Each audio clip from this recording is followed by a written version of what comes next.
Order. We now come to the backbench motion on the effects of welfare reform on sick and disabled people. To move the motion, I call Mr. John McDonnell. Thank you, Mr. Speaker. We're making history today. This is the first time in the history of this Parliament that people with disabilities have secured a debate in this chamber on an agenda of their choosing.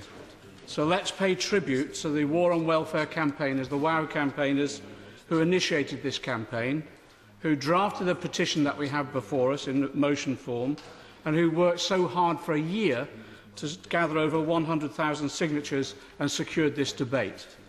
They're heroes and heroines who worked, many of them despite their disability, to ensure this campaign was a success. MPs may speak in this debate, but it's the voice of the WOW campaigners and petitioners that will be heard. What do the WOW campaigners want from this debate? Well, what they've said is they want a serious debate. We want MPs, and we want party spokespeople, and we want ministers to listen, and just listen well to the statements that they've made. And what do they want us to say? Well, I've asked WOW petitioners, what do you want me to say and other MPs to say in today's debate? And they've said, we want you to get across as best you can what the welfare changes have brought in over the last 4 years have meant to us and our families, the stark reality. Why do they want this? Well, maybe naively, they believe that if MPs and ministers really knew what it's like, what disabled people are going through, they would not stand by and let fellow human beings suffer and be degraded in this way. Yeah. Certainly. I'm very grateful to him for giving way and congratulate him on getting this important debate. Ahead of this debate, the Brighton Housing Trust sent me some really alarming data of 25 cases they'd looked at of claimants of ESA. All of them won their appeal and had the decision overturned. In 72% of cases, the decisions were overturned on the basis of a mental health condition, and 32% of that sample group stated that the process had caused an increase in suicidal intention. Does he agree with me that the implications of this policy are literally a matter of life and death? Completely. The figures in Brighton are echoed right the way around the country and have been reported now for the last number of years. We met some of the disabled campaigners this morning, Mr. Speaker, and some of them said these expressions. Do they realise that many of us feel terrorised by what the government is doing? One disabled campaigner said to me this morning, can you tell them that they call their programme Fulfilling Our Potential, but we feel that many of us simply won't survive this round of cuts. A generation is going to be lost. That's why the central demand of this petition is very straightforward. Today's motion is to call, in essence, for a cumulative impact assessment of all the welfare changes that have been introduced by this government. And the argument that they've put forward is that if politicians and society only knew the full effect of all these changes on the lives of disabled people and their families, surely they would not let this happen in a civilised society. Well, let's see whether we can move hearts and change minds in this debate. Let's run through some of the figures. There are 11.3 million people with disability in the UK. Of these, 4.5 million have a significant disability that entitles them to a disability benefit like disability living allowance or attendance allowance. 2.7 million people with disabilities live in poverty. And it's this group that the welfare cuts are hurting the most. I remember in 2010 when the government launched its austerity programme to cut public spending. I remember the Prime Minister's own statements. To quote the Prime Minister in October 2010, it's fair that those with broader shoulders should bear a greater load, and the greatest burden would be placed on the better off. The cuts, if they were to be made, would be fair. Well, the reverse is the case.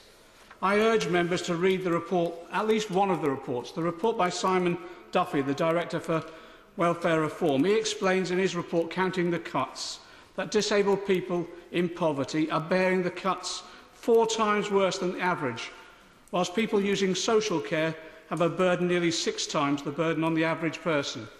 Other reports have actually escalated that to maybe 20 times the burden falling on people with disabilities.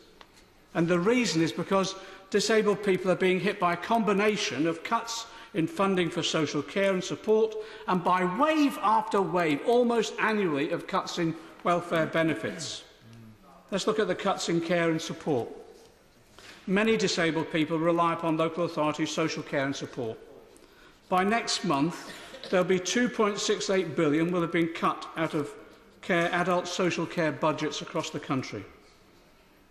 In 2012 and 2013, 320,000 fewer disabled people received local authority social care than in 2005-2006. 37,000 fewer adults between 18 and 16 with physical impairments received social care support than in 2005-2006. 30,000, there's been a 30,000 reduction of adults with mental health issues receiving care and support. Certainly. Does my honourable friend agree that having decent social care isn't just about helping people cope with their disabilities, it's about helping them live an ordinary life that the rest of us would take for granted, being able to get up, washed, dressed and fed, spend time with their families, go out into the community, as well as being able to work if they can. Isn't that why the cuts in social care have been so devastating?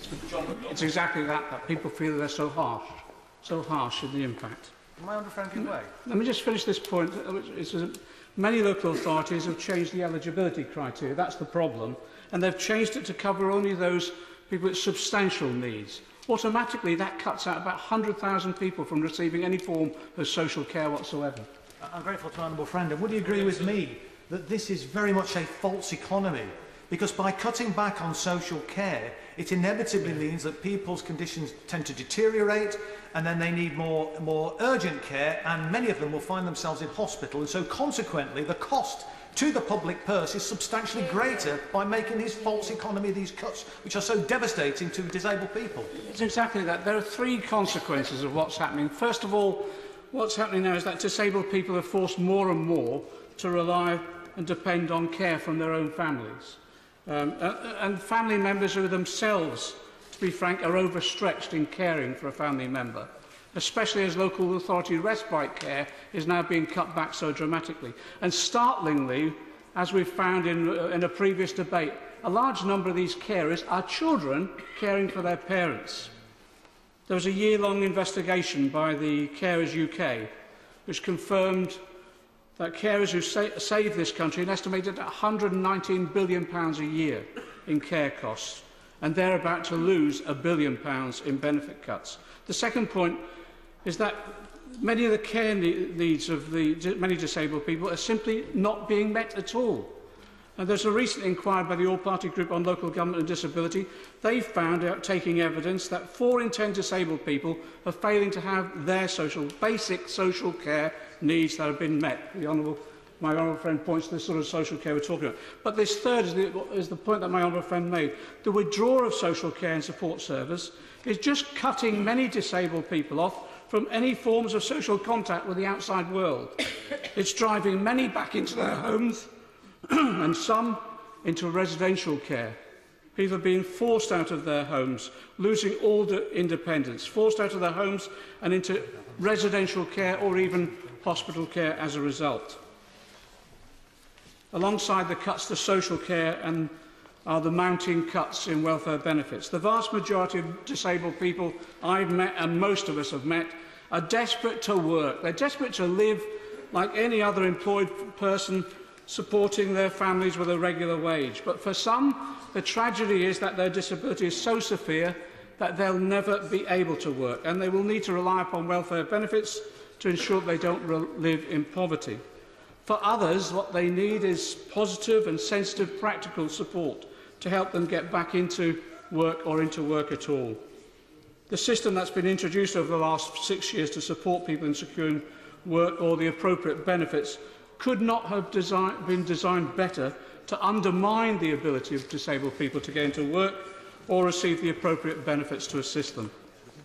The last government started the process of reassessing all those on incapacity benefit to see if a person could be assisted back into work, and if not, to ensure that they had the right level of financial support. It introduced the work capability assessment and brought in ATOS to implement it. In theory, it might have been well-intentioned, but in practice, thousands of disabled people have been caused untold suffering, humiliation, stress, and at times, absolute despair. also recognised that the introduction of the work capability assessment under his government and my government and our government was actually in a phased way, and part of the distress that the gentleman, my honourable friend, has mentioned has been due to the fact that that contract was renegotiated and we went for a big bang of assessments and reassessments for everyone who was on incapacity benefit. The work capability assessment was flawed from the start. It stemmed from the work of the American insurance company Unum. It was this so-called biosocial model of disability assessment, and that was exposed as an invention by the insurance company simply to avoid paying out claims. But my honourable friend is right. Atos was brought in and then given a contract to churn through large numbers of assessments very rapidly in recent years, as fast as possible. And to do this, the staff that were employed were often had minimal medical or professional qualifications, and often with expertise or experience totally unrelated to the person's condition or disability they were assessing. The assessment largely disregarded the person's existing diagnosis, prognosis, or even life expectancy. The recent Panorama programme, Disabled or Faking It, exposed the scandal of seriously ill patients diagnosed with life-threatening conditions such as heart failure and end-stage emphysema being found fit for work. The so-called descriptors or criteria on which the assessment is based bear no relation to the potential employment available, take little account of fluctuating conditions, and are particularly unresponsive to appreciating mental health issues. And yes, according to all the DWP figures, that the appeals roll in 40%, and most of the appeals now are being successful. The test has been condemned by the BMA, the RCN, and the report by the President of the Appeals Tribunal to the Government denounced the test as failing to coincide with reality. Even where a person wins their appeal, there can be a lengthy time wait for reinstatement of benefits, and in one period there were 37,000 people waiting up to a year to receive their benefits after they'd won their appeal. Certainly. Does my honourable friend agree with me that the cuts to the legal aid system, which take away the right of people to get legal aid for welfare benefit appeals, have also caused additional distress to those that are sick and disabled who are seeking an appeal? It's interesting that the statistics all prove that those people who are represented are winning their appeal in vast numbers. Those who are not are suffering. So it's no wonder, to be frank, that 84% of GPs have reported that they have patients who are presented with mental health problems such as stress, anxiety, depression as a result of undergoing or the fear of undergoing the work capability assessment. It's for all these reasons that the BMA has called for the end of the WCA with immediate effect. The BMA believes it should be replaced with a rigorous and safe system that does not cause unavoidable harm. There are such systems used in other countries. Why can't we use them here? That's why the motion calls for the scrapping of the WCA. If a person is assessed as capable of work and put onto employment support allowance within the work-related group, contributory ESA now only is lost after 12 months. 700,000 disabled people lose $4.4 billion as a result of the 12-month cut-off. There's been a massive escalation in the use of sanctions against people on ESA or job seekers allowance. 900,000 people sanctioned last year.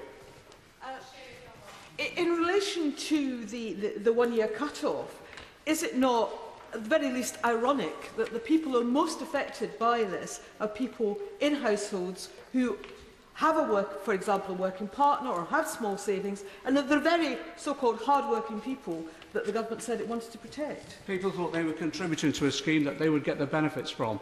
Now they're finding they've contributed and will no longer get those benefits. That's unjust.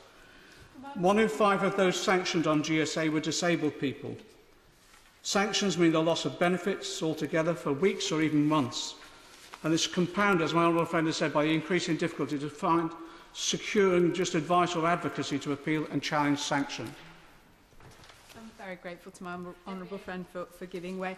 I wondered if he was aware of the situation that one of my constituents was in, who was receiving ESA. He was having a heart attack during his assessment, and he was sanctioned as a result of leaving that. I've called for the government for an independent review for the inappropriate use of sanctions. They committed to that in the Select Committee, and now they're reneging on this. Isn't this a disgrace? Example after example have been brought forward by members like that. who simply looked for some compassion and also some logic in the governance of this system, the government have ignored that tragically. What's happened as a result of the sanctions is basically many people now reporting that they're dependent on doorstep loans, they're using credit card for everyday items, and some have now fallen into long-term debt. Some of us met a representative from Disability UK on Monday. He described all this as a route into destitution for many people. Disabled people on ESA are placed on the work programme and offered support from work choice. The latest figures on the work programme success rate of finding disabled people employment shows that only 5.3% secured employment, 95% failure rate. Work choice is meant to assist those with complex needs, has helped only 58 people since 2011. The forced closure, if I may, the forced closure of the Remploy factories under this government has also taken away the opportunity of sheltered work for many thousands of disabled people. I thank the Honourable Friend for giving way. I visited my local work choice provider just the other week, and I was amazed to discover that the benefit that everyone who was there who was participating was on was job seekers allowance. They weren't on a disability benefit, although they did have disabilities. And that is not what I thought work choice was meant to be about. That's reports comes back from constituency member after constituency member on the visits. I'm concerned about time, so I'll press on, Madam Deputy Speaker, without any further interventions, if members don't mind. Let me just turn now to the personal independence payments. 3.2 million people, disabled people, receive DLA. DLA is not a work benefit. It's meant to help with the additional costs of disability. It allows disabled people to get by and overcome some of the restrictions forced upon them by their disability. From April 2013, the DLA is supposed to be gradually replaced with PIPs, the personal independence payments. I urge members to read today's National Audit Office report assessing the rollout. Let me just quote. The report states that backlogs have developed at each stage of the claimant process. Both the department and the assessment providers have processed fewer claims than expected. By October, the department had made only 16% of the number of decisions expected. Over 166,000 people had started new claims for PIP, and 92,000 claims have been transferred to the assessment provider and not returned to the department. Who's the assessment provider? After the WCA debacle, it's hard to believe that the government has allowed Atos to share the contract with Capita. The report goes on to say that claimants face delays and the department is not able to tell them how long they're likely to wait, potentially creating distress and financial difficulties. The report cites the CAB as having found claimants that are concerned about paying for their care, covering their housing costs, and just having enough money to pay for necessities like heating, electricity and food. The Demos Scope study calculated that 600,000 people would be impacted upon by the introduction of PIP, a loss of £2.6 billion. Let me just turn to mobility. In addition to all these changes in eligibility, there's been changes to eligibility for mobility. It means that 148,000 people will lose out on that additional benefit. And it also potentially denies access to a mobility vehicle. So we now know today many people are having their mobility cars removed, and the irony is, as a result, they can't get to work. But disabled people are not immune, especially vulnerable to other benefit changes. The bedroom tax. Disabled people will be disproportionately hit by the bedroom tax. 72% of households affected include someone with a disability or major health problem. 420,000 disabled people will lose, on average, £14 a week in housing benefit. 1 in 3 disabled people are being refused the discretionary housing payment. Shockingly, local councils have rejected applications from disabled people living in adapted properties who are unable to downsize. And last week it was also revealed that the £347 million local welfare assistance fund to local councils had quietly been cut by the government. The Welfare Reform Act also changed the uprating of benefits from RPI to CPI. It costing some families receiving DLA and carers allowance £80 a week. The benefit cap. It's estimated 142,500 disabled people will be hit by the benefit cap, costing £2 billion. Universal credit looms over all of this. The CAB's research estimates that 116,000 disabled people could lose £40 a week. 230,000 severely disabled who live alone or with only a young carer will get between £28 and £58 less a week. 100,000 disabled children will lose £28 a week. What do all these figures add up to? Well, although the government has refused to undertake a cumulative assessment of all these benefit changes on disabled people, others have. The Demos Scope study calculated that disabled people will lose $28.3 billion by 2018.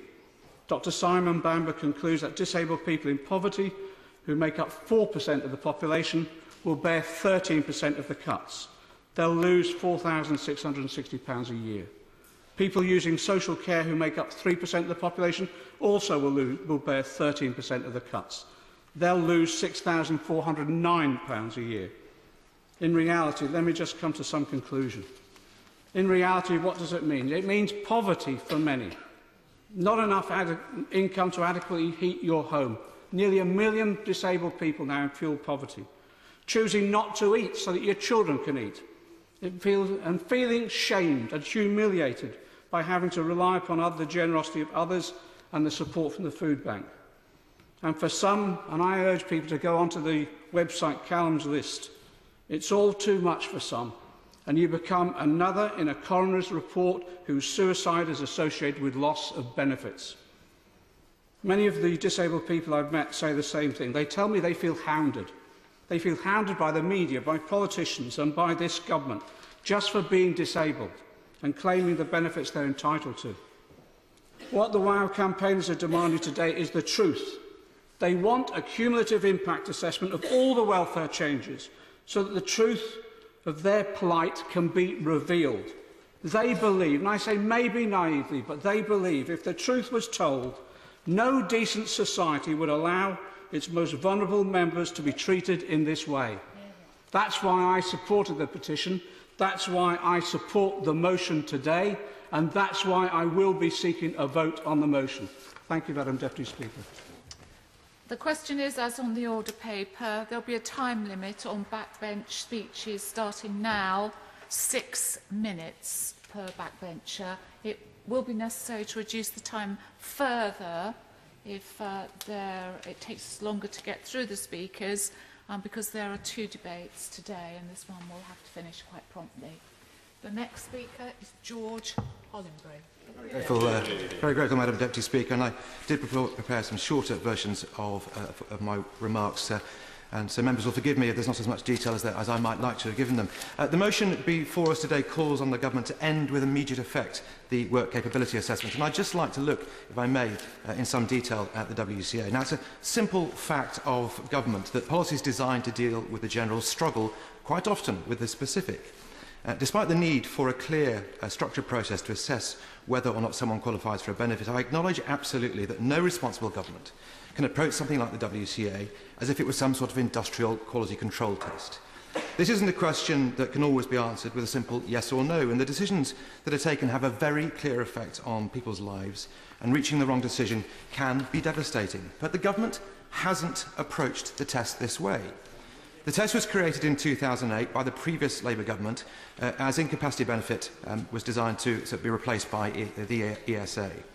And the coalition government has carried that programme forward, including the key commitment that the WCA testing regime needed annual review and improvement for at least the first 5 years of its life.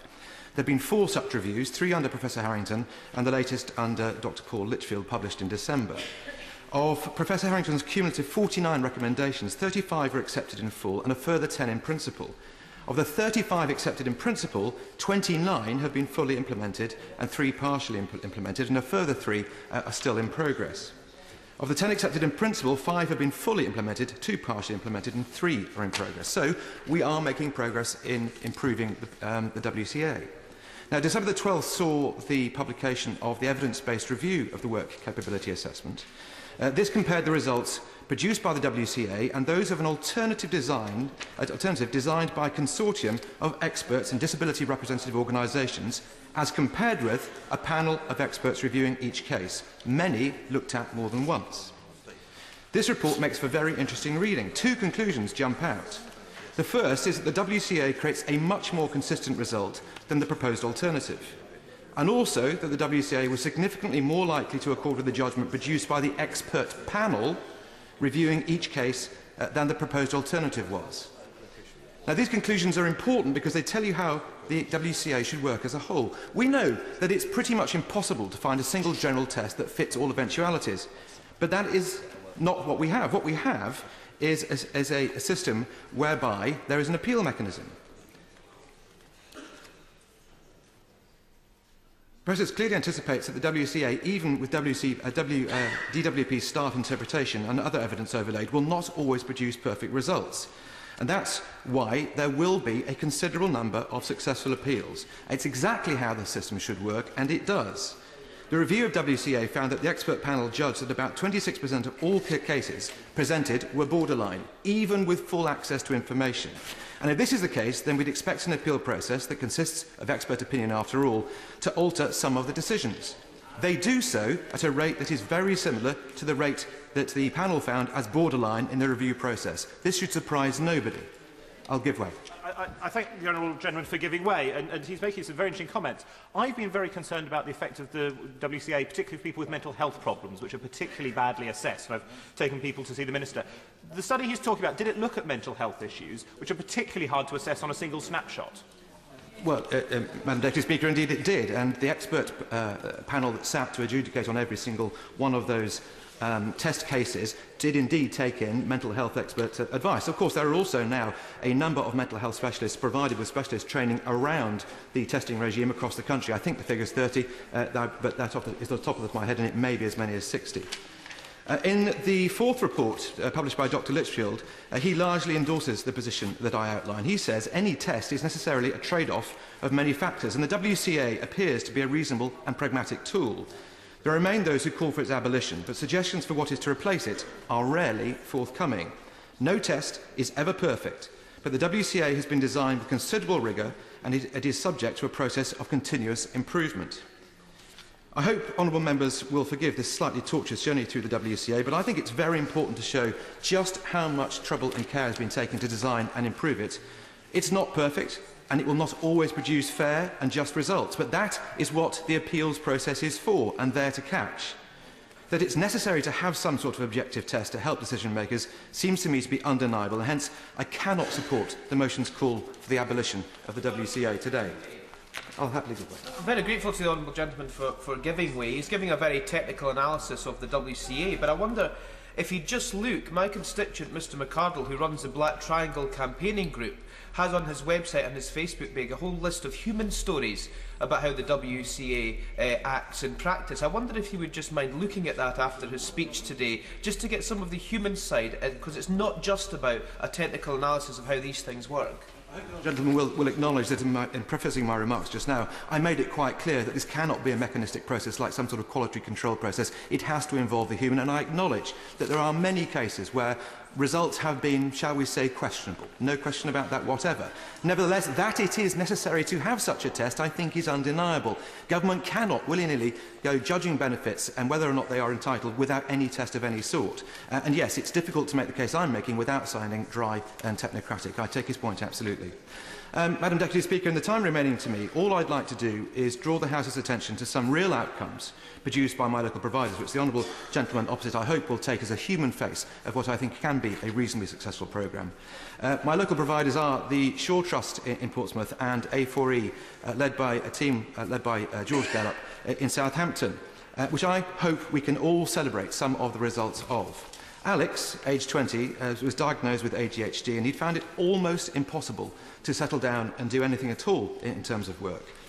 A4E's relationship with Harsco, a large building services company, was crucial in getting Alex to train for a CSCS certificate and to become a scaffolder. Alex said, "I felt like nobody would ever employ me.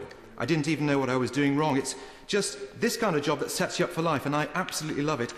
If I look at my life and how it's changed in the last year, I simply can't believe it." Daniel, aged 19, was homeless and unable to look after his young family because he suffered from depression. Daniel was one of the first young people to go into Radiant Housing's Providing Talent programme delivered by A4E in Southampton. He came through the scheme and now has a permanent job in technical services with Radiant. He said, "It feels amazing to be back on track, in employment, providing for my family and feeling good about myself." Sandra, aged 45, a proud working mum of two, trapped in a wheelchair, who through ill health was made unemployed and became dependent on ESA. She was, at first, resentful about being referred to the work programme, but her advisors and trainers helped motivate her and give her confidence and give her the skills she needed to get back to work. She says now I think about what I can do instead of what I can't. David broke his back in 1997 in an accident and received incapacity benefit for more than 15 years. At the ESA work-focused interview in December 2012, David had been asked when he'd last had a good laugh and when he last smiled. He replied that what had saved his life was a passion for his reptile collection. David and his wife have now signed off from ESA, and the couple have set up their own business in a shop in Copner Road, Portsmouth, selling and boarding exotic pets. Now, to me, these are inspiring stories of how people afflicted by disability and sickness who, with the right help from the right people at the right time, have managed to find their way back into employment and in so doing rediscovered their sense of self-confidence and self-worth. Of course, there's much more to do and many improvements that can be made to the system, but surely these outcomes are things that we should all celebrate. Is all rosy in the garden? Of course not. There are still many changes and many challenges that are required.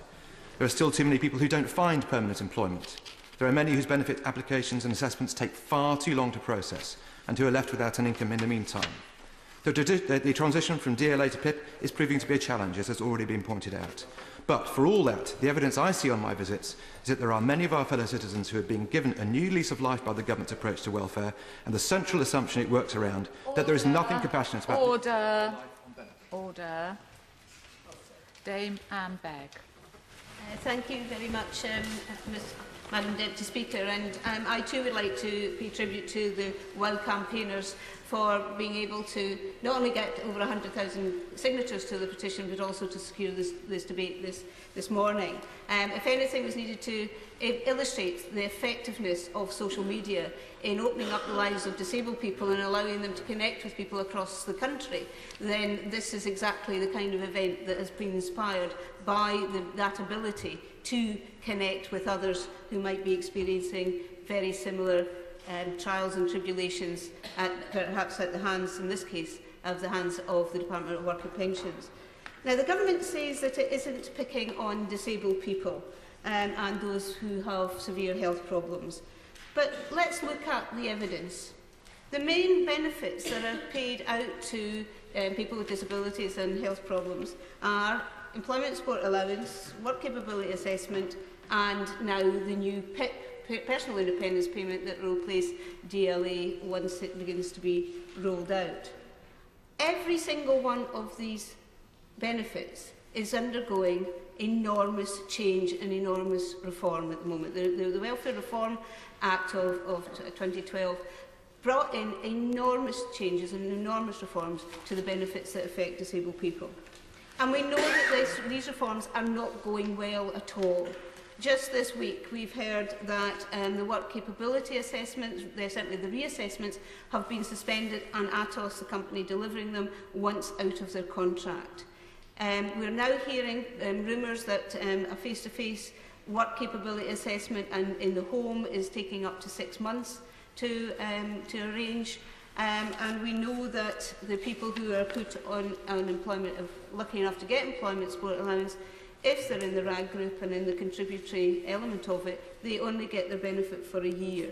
And as was already mentioned this morning, I should say, the people who are in the contributory ESA group are the ones who have worked all their lives, who have paid their national insurance, who thought they were paying into an insurance scheme that would look after them if the worst came to the worst and they weren't able to work anymore.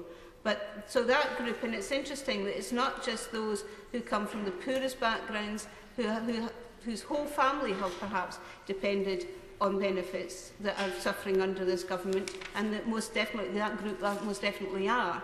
But it's also people who thought they had done the right thing. They have done what previous governments have asked, and have worked and have contributed and have done as well as they could.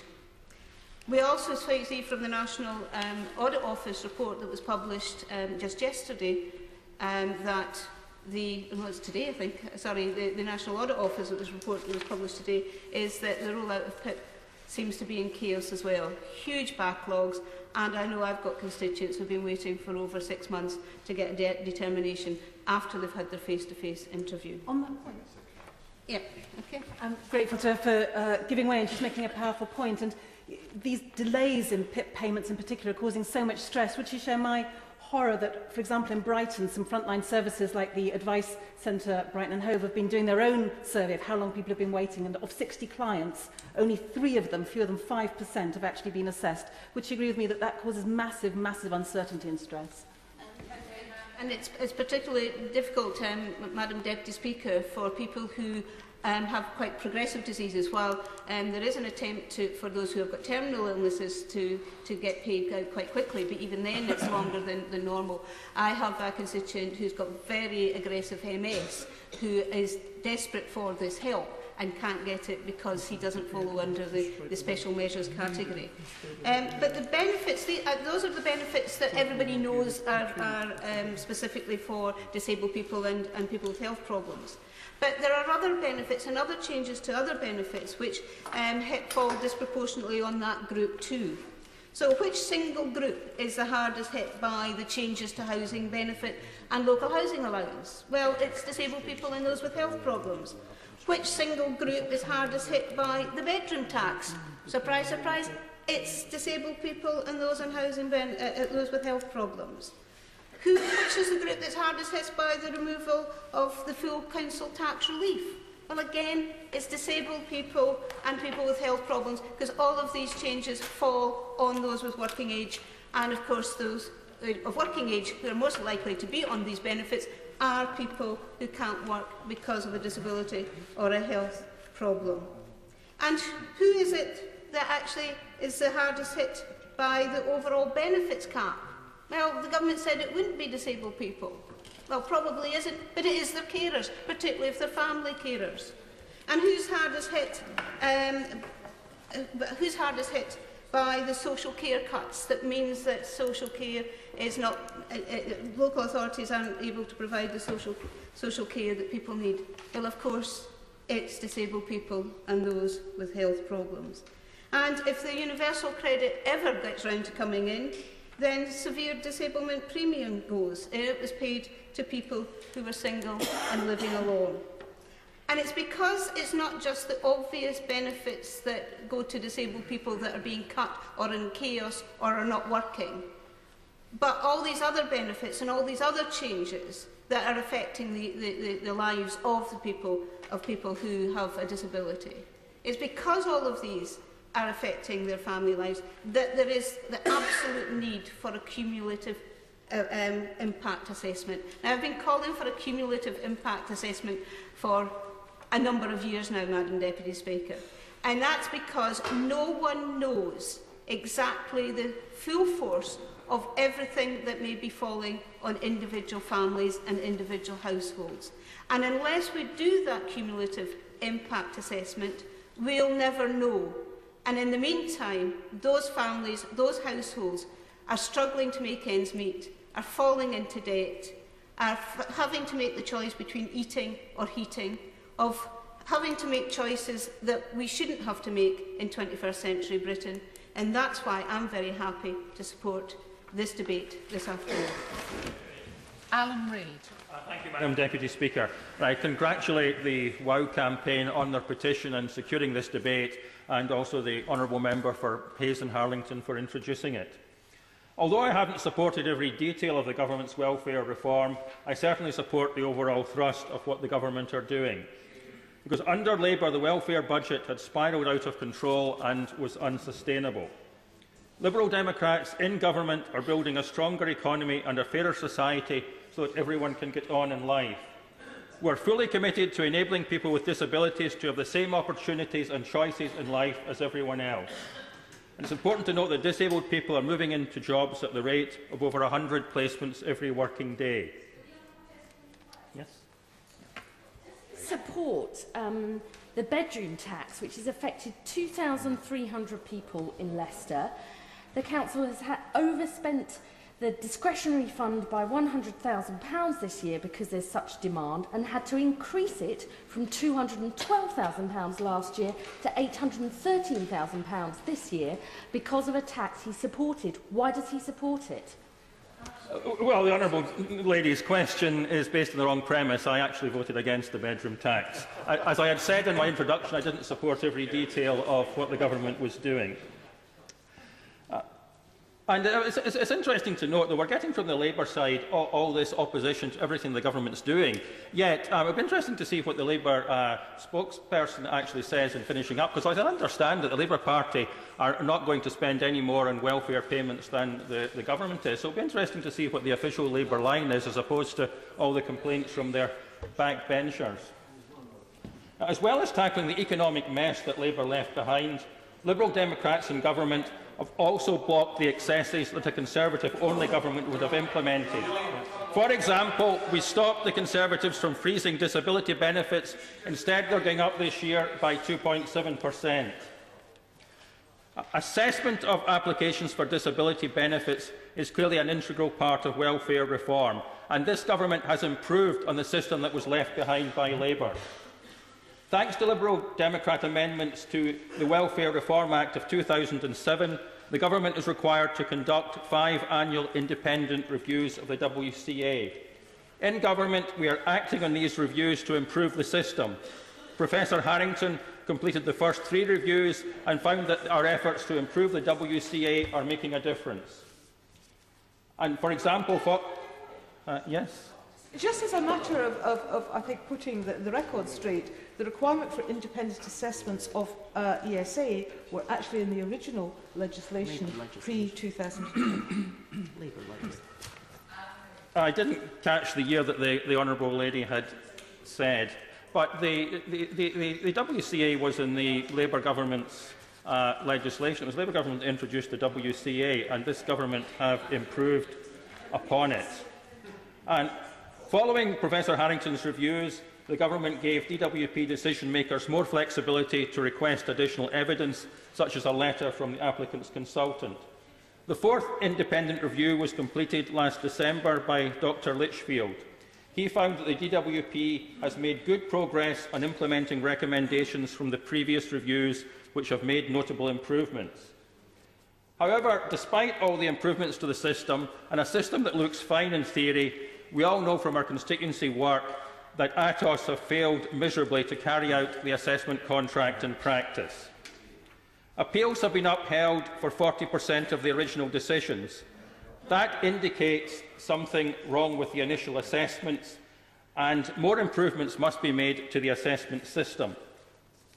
We're all aware from our constituency caseload of people waiting very many months for their assessments to be carried out. And this applies to assessment for personal independent payments as well as work capability assessments. The limit for PIP assessments is supposed to be 30 working days, but ATOS are clearly failing miserably to meet this target. For example, I've been contacted by the Butte Advice Centre in my constituency. They point out that along with their client, they have 3 weeks from the initial phone call to complete and return the application form. They and their client have met the deadline on every occasion, but then the long wait begins. One client has been waiting since the 2nd of July last year, and during all that time has heard nothing from ATOS. 2 other clients on Butte have been waiting since early October. The Advice Centre tell me that phone calls to the DWP get a helpful response, but the DWP put the blame on ATOS, and from ATOS there is complete silence. I mean, this is utterly unacceptable. Another constituent has just emailed me to say that her current ESA claim started last May, and she submitted her medical questionnaire in July. After many months of waiting, she's eventually been told by ATOS that her work capability assessment will be conducted 2 days after her contribution-based ESA will end if she is placed in the work-related activity group. That these delays make a complete nonsense of the system. It's true that any benefit awarded will be backdated, but as my constituent points out, claimants may have been eligible for the support group at the time of the application, but over the year their health improves, and that means that they may well then be placed in the work-related activity group, backdated to the time of the application. Yet if the assessment had been conducted quickly, they may have been placed in the support group. And if the person has savings, then their benefit stops after their ESA will stop after a year, and that may well be before it's even actually started being paid. That just makes a nonsense of the system. That the long delays are very unfair to claimants, putting them under increased financial pressure, stress, and potentially wrongly assessing their suitability for work because the assessment is completed such a long period of time after the application was made. As I say, the system looks fine in theory, and the government have made improvements, but ATOS have clearly failed completely. As we all know, they've announced that they want to throw in the towel. The government must get this mess created by ATOS's abject failure sorted out as a matter of urgency, get a company appointed which can do the job properly, and get this backlog cleared as quickly as possible. People applying for disability benefits deserve their application to be assessed speedily and accurately. Yes. Does the honourable member take any responsibility for the government in which he sits? Yes. Quite right. ATOS was appointed by the Labour government, and the honourable gentleman should remember that. That was an appalling decision by the past Labour government, and this government inherited that appalling contract. Most of the government's welfare reform I support, and it's fine in theory, but in practice there are clearly a huge number of problems. ATOS have failed completely. The government must get the ATOS mess sorted out urgently, and I hope that the Minister will be able to reassure us on that point today. Madam Deputy Speaker, I'm also grateful to my honourable friends and members for Hayes and Harlington and member for Easington for securing this debate via the Backbench Business Committee and bringing to our attention the fact that the WOW campaign had achieved 104,000 signatures on their petition on the DirectGov website. Madam Deputy Speaker, the fact that this motion is having to be considered by Parliament, I really believe, is an indictment of our political system. It is an issue and a cause that I have previously brought to the House's attention via a debate in Westminster Hall a little over a year ago, and I am pleased to say that it continues to receive the deserved consideration of this House as a wrong that needs to be righted. The truth is, we don't need an independent cumulative impact assessment to tell us what is going on. Members in this House every week have to deal with the devastating damage caused by the so-called welfare reforms. In my own constituency of Gateshead, they are having a profound impact on people's lives, disproportionately affecting disabled people, their carers and their families, causing unmeasurable anxiety and suffering, a real and tangible human suffering caused by the policies and the implementation of those policies by this government. We know what the impacts are. We support this motion purely as a means of exposing the truth.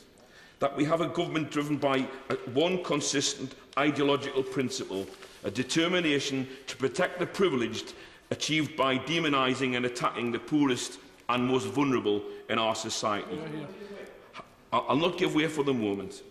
How else can you explain the fact that of the £63.4 billion of public expenditure cuts forecast by 2015, 29% of those cuts fall on disabled people who make up only 8% of the population? And even worse, how else can you explain that those with the most severe disabilities, who make up only 2% of the population, have to endure 15% of the cuts? Can we, in the face of this, continue to regard ourselves as a civilised society? What kind of civilised society is it that seeks to finance its deficit recovery programme out of the suffering of poorest and most vulnerable, whilst managing to target tax cuts to the most privileged? Madam Deputy Speaker, 31 people died in the 3 years to October 2011 waiting for their appeals against their assessment that they were able to work. And BBC's Panorama programme in July 2012 reported that on average, 32 people died every week that the government had declared could be held into work in the medium term. Will my honourable friend give way? Happily give way. I'm grateful. My honourable friend's making some excellent and powerful points, but does he agree with me that the work capability test is not fit for purpose, and that to take a template from an American healthcare model on the descriptors is an absolute nonsense? Absolutely right. Well, I'm about to come on to that, Madam Deputy Speaker, and I couldn't agree with my honourable friend more. Put bluntly, this government, the DWP and their agencies are telling us repeatedly that people who are dying are fit for work. Between January 2011 and November 2011, some 10,600 ASA claims ended and the date of death was recorded within 6 weeks of the claim end. This government has repeatedly refused to release updated 2013 statistics for deaths within 6 weeks of the end of an ASA claim, calling such requests for information as vexatious.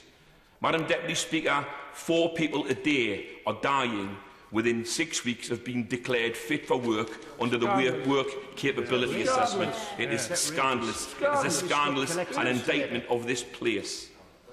Some might consider this bad taste, but I'm told there was a story doing the rounds, Madam Deputy Speaker, that when the bones of Richard III were discovered in Leicester, that Atos carried out an assessment and judged him fit for work. Mr. Speaker, it would be funny if it wasn't so sad. It's a sad truth faced by 12,000 plus families who every year face their own personal tragedies of this nature. It is a reality. As if not bad enough, workfare and welfare reforms are, of course, only part of the impact. Cuts to local government expenditure also impact most heavily on the most vulnerable. The largest share of adult social care users, older people, people with physical disabilities and people with mental health problems, have to bear the brunt of reductions in social care. The recent joint inquiry by the All-Party Group on Local Government and Disability showed 4 in 10 disabled people are failing to have their basic social needs met, and nearly half of disabled people say that services are not supporting them to get out and about in the communities that they live in. 3/4 of 4,500 respondents to the Tipping Point survey said losing some of their DLA income would mean that they would require more social care support from their local council. And this is at a time when councils with the largest numbers of chronically sick and disabled people are suffering the largest cuts in grant from central government. Madam Deputy Speaker, in my youth, I was actively involved in many Amnesty International campaigns. Places like Chile, South Africa, campaigning against oppressive regimes in Central and Latin America. But in my youth, I would never have imagined that in 2014 it would be the United Kingdom that would be the subject of an amnesty campaign, yet at its AGM in 2013, Amnesty UK passed a resolution recognising the human rights of sick and disabled people in the United Kingdom had been dreadfully compromised. The Convention on the Rights of Disabled People, which the UK ratified in 2009, makes provisions for access to support services, personal assistance access to social protection and poverty reduction programmes for disabled people and their families. The government's cold and callous welfare changes are in direct contravention of all of those stipulations. Madam Deputy Speaker, the time has come for a grown-up debate to move beyond the smears of poor, disabled and chronically sick people, and demonising them should stop. To move to a debate on how do we design a society where all UK citizens are supported and given opportunities to contribute. I utterly support this debate today, and I will be voting for it. Evans. Deputy Speaker, and I'm pleased to have the opportunity to speak in this very important subject, and it's a pleasure to follow the Honourable Member for Gateshead. As a member of the Work and Pensions Select Committee, I understand the benefit system is an extraordinarily complex one. It was born out of a desire to support those who need it the most. However, years of mismanagement, well-intentioned but ill-thought-out additions and changes have left the system in a shocking mess. Listening to accounts of mismanagement, wrong payments and the relegation of people who are taught that there are no role for them in the workplace has shown me that reform is not just important, but it is essential. This government's reform offers responsible protection for those who need it the most, while supporting those who can move back to work. Let me first set out that this government is committed to supporting those with disabilities. Here in the UK, we are committed to spending over £40 billion a year. That is more than Italy, Germany and France, and is more than a fifth of the European average. We've taken the strategic view that it is not enough to think of disability as a singular issue. Instead, we have chosen to work across departments to look at transport, employment and social involvement. The opposition enjoy flashing big figures, going for the headline, and not filling in the details. So let me give them a few statistics to consider while we look at the rationale. 190 million, the amount that DLA underpaid per year. 10 billion, the amount of DLA lost through fraud and error between 1997 and 2010. £3,000 in a second. £3,000, the amount welfare payment increases between 1997 and 2010 cost the average hard-working family per year. The start figures show that something has gone seriously wrong in our support system. Give way to the honourable gentleman. The honourable gentleman does, and I note the statistics, but does he recognise that in the UK in 2009 we spent 2.9% of our GDP on disability and sickness, while 9 of our OECD neighbours spend an average of 3.2%. So far from spending more than our OECD partners, we actually spend less. Yeah. For that intervention, I was talking about the current spending, but what I would point out to him, since 2009, 1 million more people are in relative poverty, 500,000 more children are in relative poverty, 200,000 more pensioners in relative poverty, 150,000 more people are unemployed, 25,000 more young people were unemployed, 1.3 fewer people in work, and so the figures show that the government's policies are working. If I can get back to my original point, when 71% of claimants are given indefinite awards with no need for reassessment, then it is no surprise that changes in conditions are not picked up. In fact, a third of people with impairment or long-term health conditions in 1-year report not having it a year later, according to the ONS Office of National Statistics. People's conditions and needs change all the time. It is no surprise that people feel they've been paid off and forgotten when no one takes the time to look how their lives have changed. It is no surprise that those with deteriorating conditions do not receive the support that they are entitled to. And it is no surprise that those who have improving conditions are not helped out of a state of dependency and back into work. PIP, which has been introduced gradually to ensure that responsible change to protect disabled people, will provide regular assessments. This means that people will receive their funding tailored to their individual changing needs. In actuality, this will result in the proportion of people receiving the highest rate for both components increasing to 20%, and those receiving at least one component at the highest rate will be increasing to 56%. For those moving into employment, the government's Work Choice programme has already helped 9,500 people to move into employment. The new enterprise allowance will support disabled people moving to self-employment, and my honourable friend, the member for Meon Valley, who's no longer in his place, gave us some good examples of that. And the £15 million investment in the Access to Work scheme to ensure small businesses do not have to bear the cost of additional aids or equipment when taking on disabled staff. This scheme helps over 30,000 disabled people gain mainstream employment and stay in employment every year. The steps taken by this government bring back the core principles of the welfare system to support where needed and to, just as importantly, enable those who can back to work. I am proud to be a member of a government which is taking logical steps to address the fact that each person is individual, that conditions change over time, and that each person in Great Britain has a place in our society. Anne Maguire.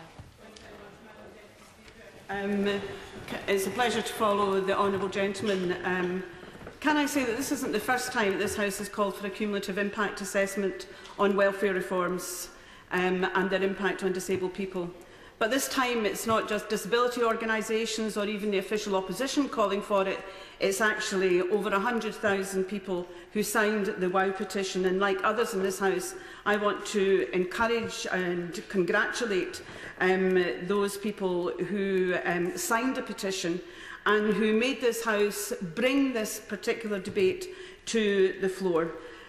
And I recognise, as did the Honourable Member for Hayes and Harlington, that this is probably a historic occasion because it is the first time that disabled people have actually framed an agenda in this House, and I hope that, regardless of what our views are, that we can respect that. Can I also say, just initially, to the Minister who will be replying, I recognise, I think, that some of the work that he is trying to do with employers, etc., is good work about fulfilling potential. And I think that probably, I will agree that his heart is probably in the right place. I was going to maybe caveat that, but his heart is in the right place. I think the difficulty that we're all having is not with his heart, but is actually with the proposals that have been introduced by a welfare reform that he and his government have proposed. And frankly, Madam Deputy Speaker, it is with some sadness that we are here again, yet again, asking for a cumulative impact assessment, something that the government should have done when it introduced its welfare reform package.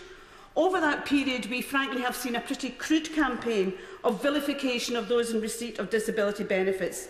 They have attempted to conflate and those who defraud the system, for which none of us in this House have any truck, a tiny, tiny proportion of the number of claimants. And the Honourable Member for Weavervale fell into the same trap when he talked about fraud and error. There are two different things there. Fraud is completely different from error. But they've conflated the two with those who are attempting to defraud the system and those who are legitimately in receipt of a range of benefits. And this has resulted, as we all know in this House, with such things as an increase in disability hate crime. Sadness also because the Prime Minister gave us a commitment in 2010 when he said, people who are sick, who are vulnerable and who are old, I want you to know that we will always look after you. He even assured us that the cuts would be made in a fair way, asking those on higher incomes to shoulder more of the burden than those on lower incomes. Yet the reality is that disabled citizens lose 9 times more than most others, according to the Centre for Welfare Reform, and those disabled people with higher needs sometimes up to 19 times more than other people. Madam Deputy Speaker, let me say that we on this side of the House are not against welfare reform. Indeed, as many have pointed out this morning, we started it when we were in government. In opposition, we have offered on more than one occasion to work with the government in a consensual way to try and make a way forward. In my conversations with disabled people, I have to say to you, they are not against welfare reform. What they are against is what has happened over the last 3 years. Because the current welfare package fails on various counts. Counter to the Prime Minister's comments about looking after the most vulnerable, the government's welfare package disproportionately affects disabled people, simultaneously hitting them by various changes, as my honourable friend, the member for Aberdeen South, has already pointed out. ESA, universal credit, the bedroom tax, the benefit cap, DLA to PIP, and plus other changes in social provision, as other people have pointed out.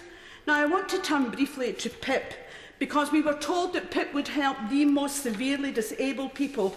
And if that had been the outcome of the change of policy, then perhaps we could have understood it. But actually what they did is they started with a number and then framed a policy round the number.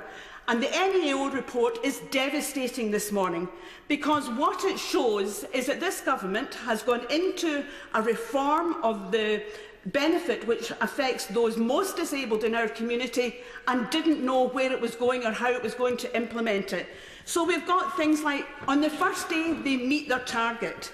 Then we get down to claims passed to assessment for provider, not recorded.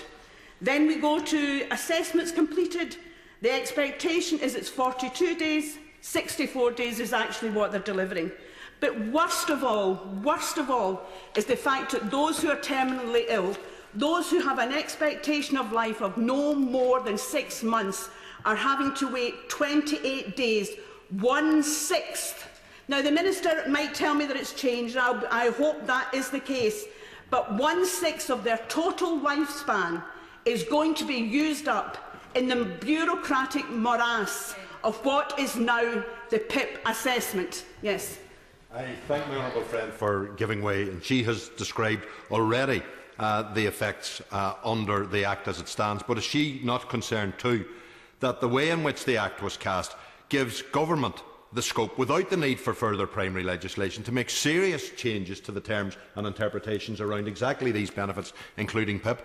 and with the added changes that the Chancellor is promising in relation to annually managed expenditure, mean that precisely that thing of fixing a number and squeezing people off benefit to reach it is more of what we will get in the future. And I couldn't agree more with my honourable friend, and I'm delighted that he's made his point. Now, the Minister got quite agitated there, and I hope he's going to give us some facts and figures about what the current situation is in regards to the implementation of PIP, because frankly there has been a wall of silence of what has happened. We all know what's happening in our constituencies, and we are accused of raising anecdotal evidence. Well, the reality is he's in a position to give us the real evidence.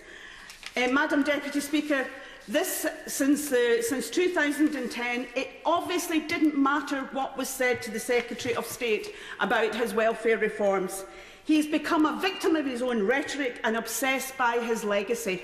We used to have beneficiaries in the social security system. Now many people feel that they are victims of the social security system. I asked the Secretary of State to put his cumulative impact assessment where his reforms are. Do the assessment, prove me, prove others, prove 100,000 people out there totally wrong if you have the courage. And I can say this quite categorically: if he won't do it, if he can't do it, then we are entitled to ask, why is he still in his job? Guto Bebb.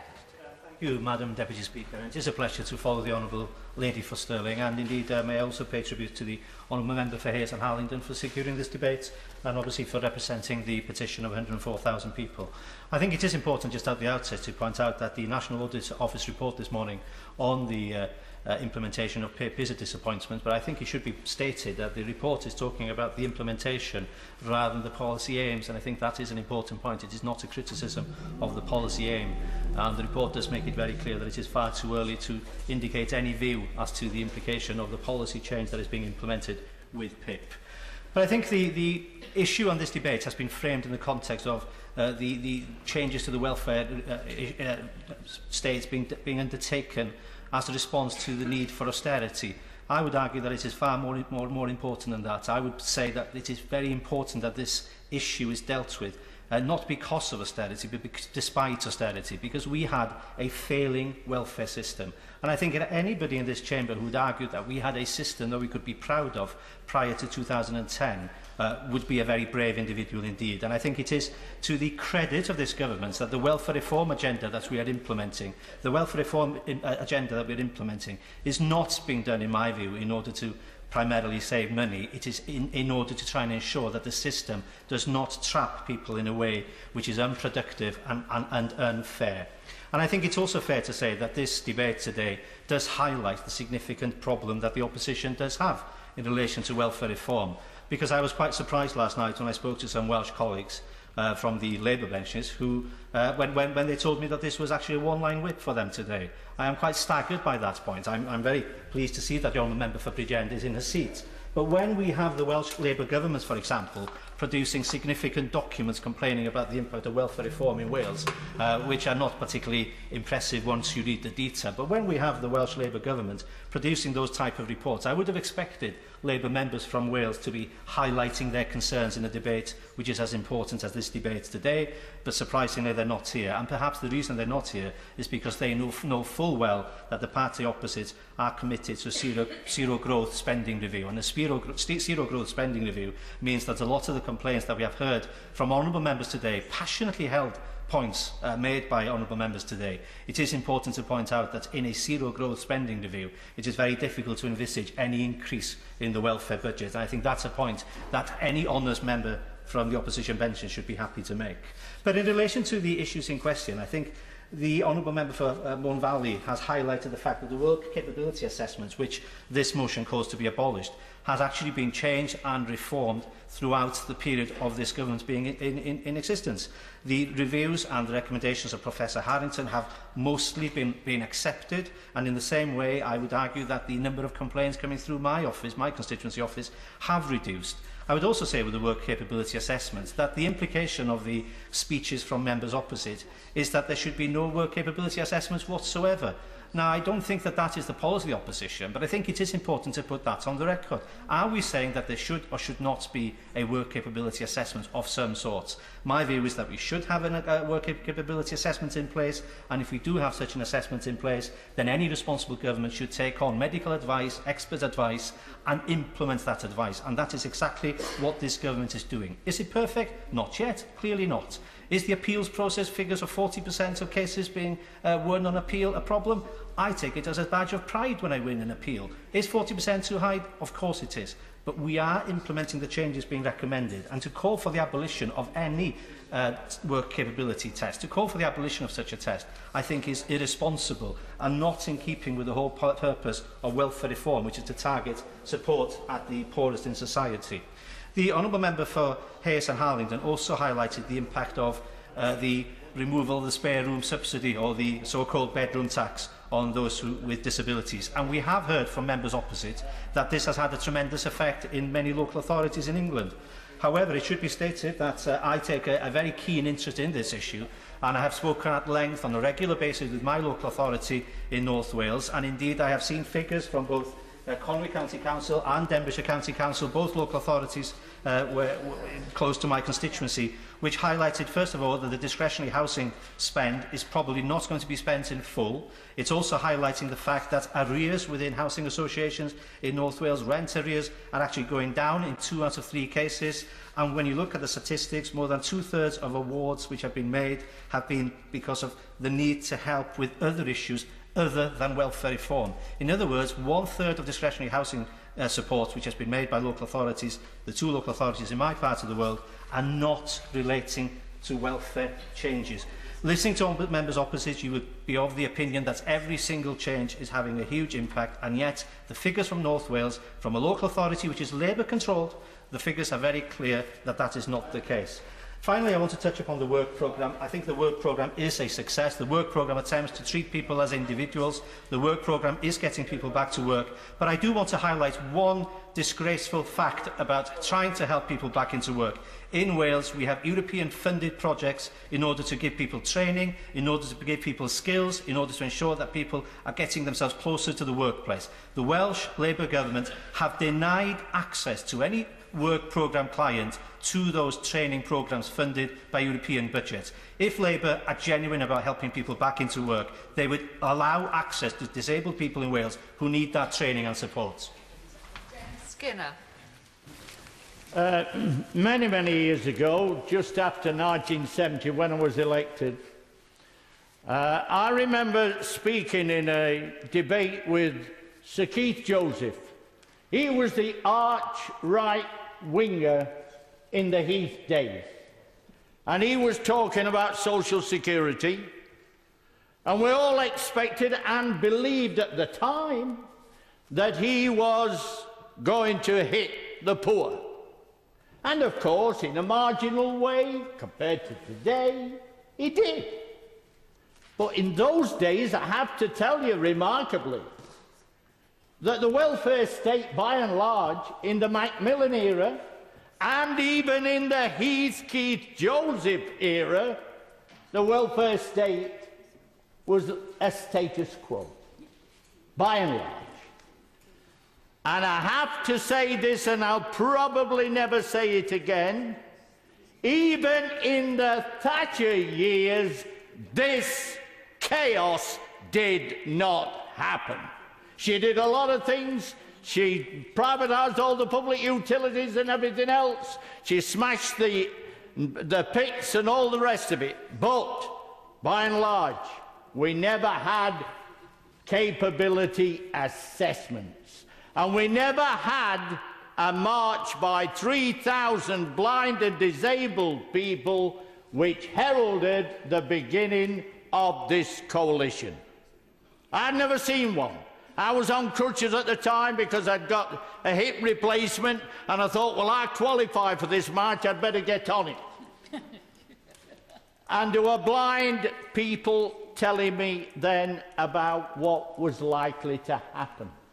And I hardly believed them, but the truth is that we now know about all the mess that's been created. For those people that I met down at the Atos headquarters last Wednesday. I went there, and I have to tell you, it wasn't a trade union gathering. It was a different gathering altogether. There were more wheelchairs than there were police. That's what it was like. Fancy speaking to a crowd of 70 to 100 people, and you were surrounded by people on wheelchairs. People that have been crippled for years. Many of them, like my constituent David Cowp, had been for the work capability assessment and been turned down. And they were too disabled to even get out of the wheelchair without help. That was the kind of crowd I was speaking to. It was totally different from all the meetings that I've took part in at Tower Hill, at Pentonville Jail and wherever.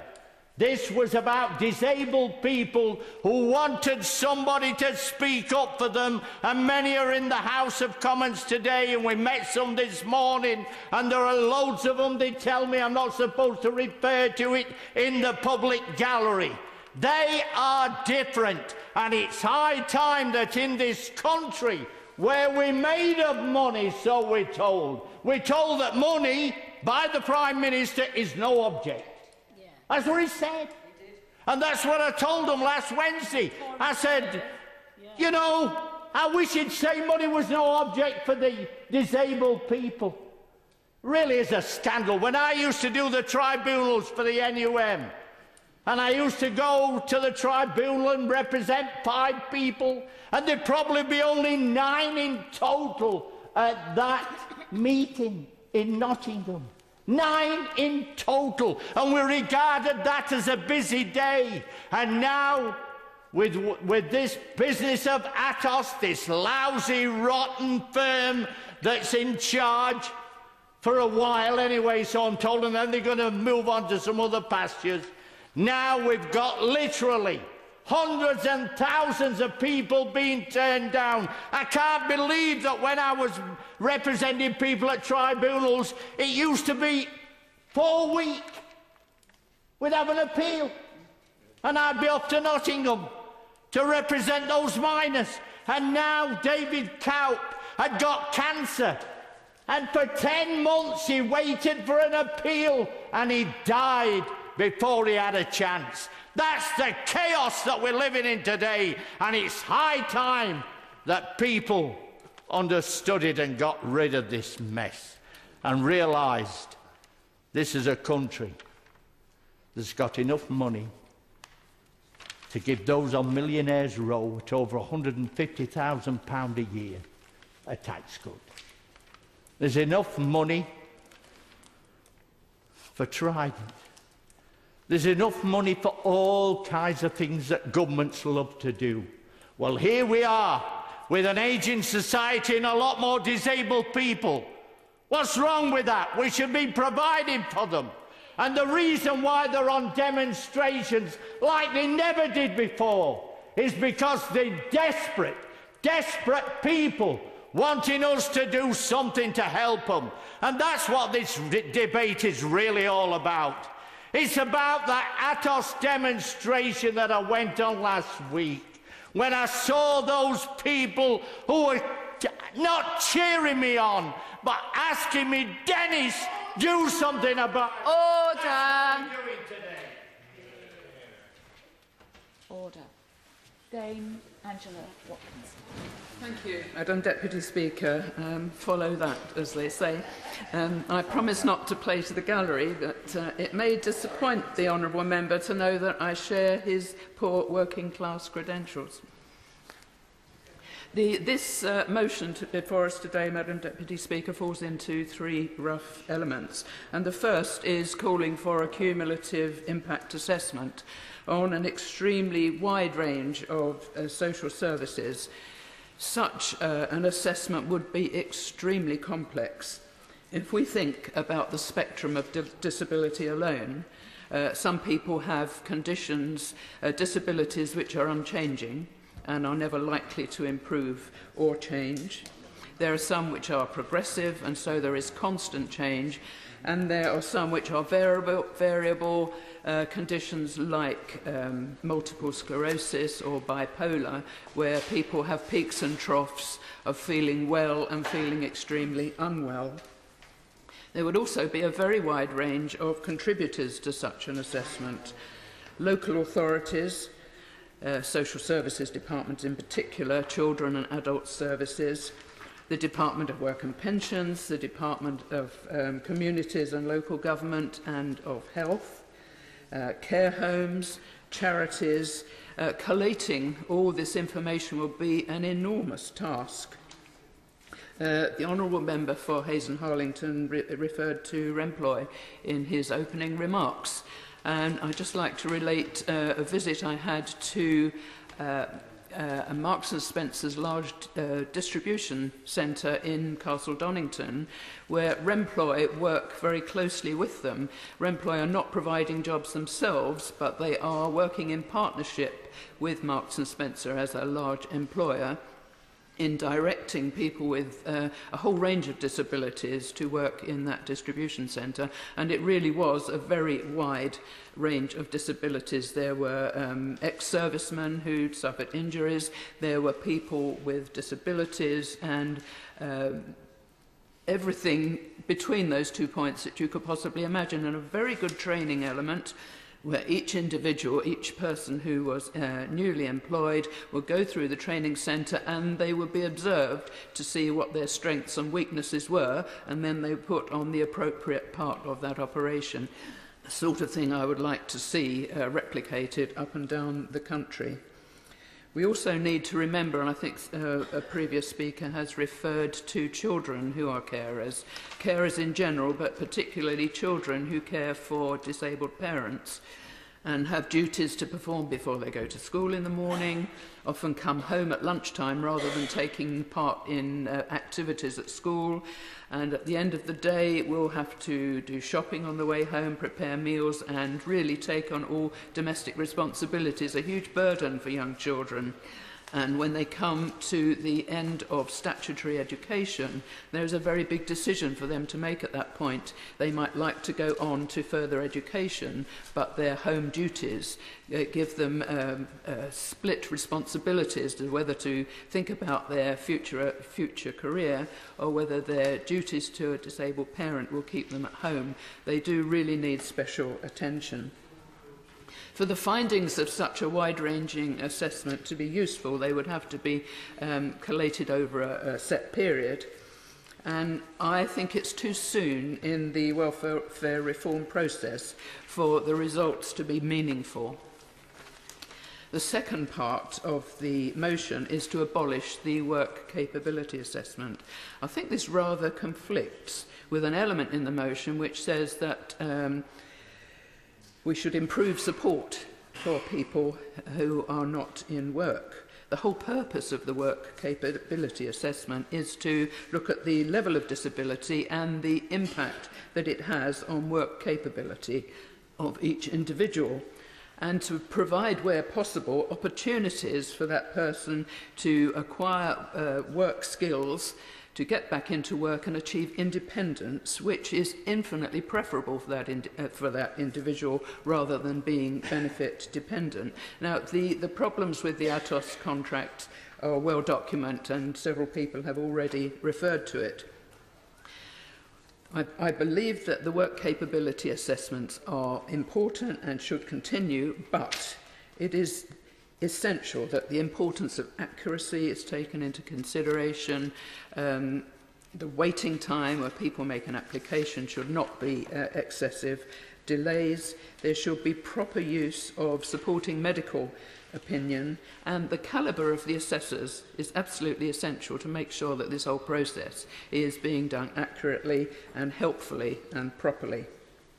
The consistency of standards across the country need to be looked at, and we need to recognise that some people have lifelong conditions which are never going to change or improve, and there is absolutely no point in repeat assessments for people in that category.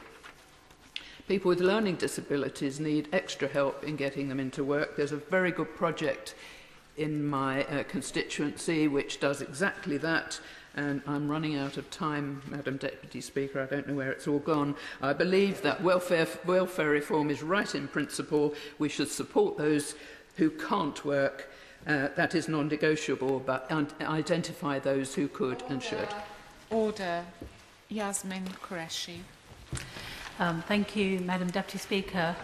Madam Speaker, I think this is probably one of the most important debates, certainly since I've been in this Parliament, as far as I'm concerned, because this debate actually concerns about 11.3 million people in our country. And those 11.3 million are people who are the most vulnerable in our society. So it's really important that this debate is taking place. And I really congratulate my honourable friend for Hazen Harlington and all those people who have signed the petition and the Backbench Business Committee for giving time for this debate. We know that a mark of a decent society is how it treats the people who are vulnerable, the sick, the disabled, the elderly. And whilst there may be case for reforming welfare changes and bring in reforms, to actually have reforms which impact the most on the disabled is wrong. I'm not going to go into the statistics because they've already been alluded to by previous speakers about the fact that I think it is accepted universally that the benefit costs hitting the disabled are worse, something like 30% worse off than other people. And therefore, it actually, my mind boggles as to why we, carrying out cuts, put the highest burden of cuts on, in fact, the disabled and the unwell, the vulnerable in our society. And I, therefore, again, obviously welcome an opportunity to discuss this matter. I wanted to talk about three things, but one in more details, and that is about the provisions and how it affects the deaf and blind people. There are 365,000 people who are both deaf and blind. The changes that are taking place are really impacting them on tremendously. Not only just the level of stress of the form filling and the assessment and the convoluted process, but also the changes in the payments as well. And I know, and I quote from a lady who has two children, two deaf-blind adult sons, and one of her adult sons uses what's now called the Disability Living Allowance, but it's going to be changed. And she says, I worry that MPs don't understand how deaf-blind people communicate and just how important communication is to them. It can be very lonely and frustrating for the deaf-blind person and can ultimately affect their mental health. She says, my eldest son uses his DLA to pay for his one-to-one support. That money gets him the life he wants. Before he had the right support, he exhibited very difficult behaviour because he was frustrated and he could actually cause danger to others and to himself. But when he got his one-to-one support, his life completely changed. He is now a very sociable, friendly man who is now able to take full part in everyday life and make decisions for himself. The difference is amazing. It would have actually been a waste of money and obviously cost more to keep him in a secure residential accommodation. He's now more happier, and of course his family are happier as well. And I think this is one of the things we have to always look at is, whilst we're trying to save money from one end, what are the consequences of that on people? And actually, to deal with those consequences, we may actually end up paying more money, and therefore it's actually a false economy with some of these provisional with these changes. I also want to touch on about the fact that under the welfare reform, the Remploy factories were closed. I used to visit my Remploy factory in Bolton constantly and met the people there, and they were really happy that they had a job to come on to. They didn't want to take state benefits. They wanted to work and they wanted to earn their earnings and their living. But and I have to say this was very much an ideological change by the government, there were difficulties in the re-employ system, but that was because the management at the top and at the hierarchy, they were keeping a lot of the money. The changes that needed to be done to make re-employ more effective was actually to make changes in the top management where the money was being wasted. For the ordinary person, the disabled person who was working, that's not where the wastage was occurring. And instead of looking at it properly in terms of how best to make it better, they managed to abolish it. And as a result, many of those people have now ended up being unemployed and sitting at home and are claiming state benefits and, of course, getting incredibly depressed because, let's face it, you know, with so many people unemployed, their chances of getting jobs are virtually negligible. And lastly, I really want to come on to the issue of work capacity assessment and ATOS. A lot has been said about this in Parliament about it. I want to talk about my constituent, Mr. Jason Faggett, who actually had an illness. And ATOS said he was fit to work, except if he was working near a toilet. And that is actually in the assessment. Because of the problem he has, he actually lost his job because of this illness. But they said he's fit to work. He's fit to work. He's now facing, he's got a son and there's his wife as well. They're now facing losing their home because they can't and have got not enough money to be able to continue. I wrote to the Secretary of State about this. I've not had a response as yet, or there was only a few weeks ago. And that's an example of, and we've heard of many other examples of people who are very ill but are being actually considered to be fit for work. Order. Jim Sheridan. Thank you, Madam Deputy Speaker, and can I also join in and congratulate my honourable friend from Hayes and Harlington and indeed my honourable friend from Easington and indeed all those responsible for getting this debate, which is a real debate dealing with people's real issues out there in the real world. And can I say, just for the benefit of doubt, to clarify for my own regional whip, who I know his nipples are about to explode in anticipation of how I will be voting today, I will be joining my honourable friend in the voting lobby. But, Madam Deputy Speaker, you will know as well as others that life experiences and events change and influence your life. And there's two events that's happened to me that's influenced my political thinking. The first one was when I was unemployed for 3 years, through no fault of my own, simply because I was blacklisted because of my trade union activities. I wasn't a shirker. I wanted to work. I had a young family, but I couldn't get employment. And that's what shaped my political thoughts. Secondly, I had an experience with a former re-employ worker who was losing his job. And I remember him saying to me, I am fit to work. I'm capable of working.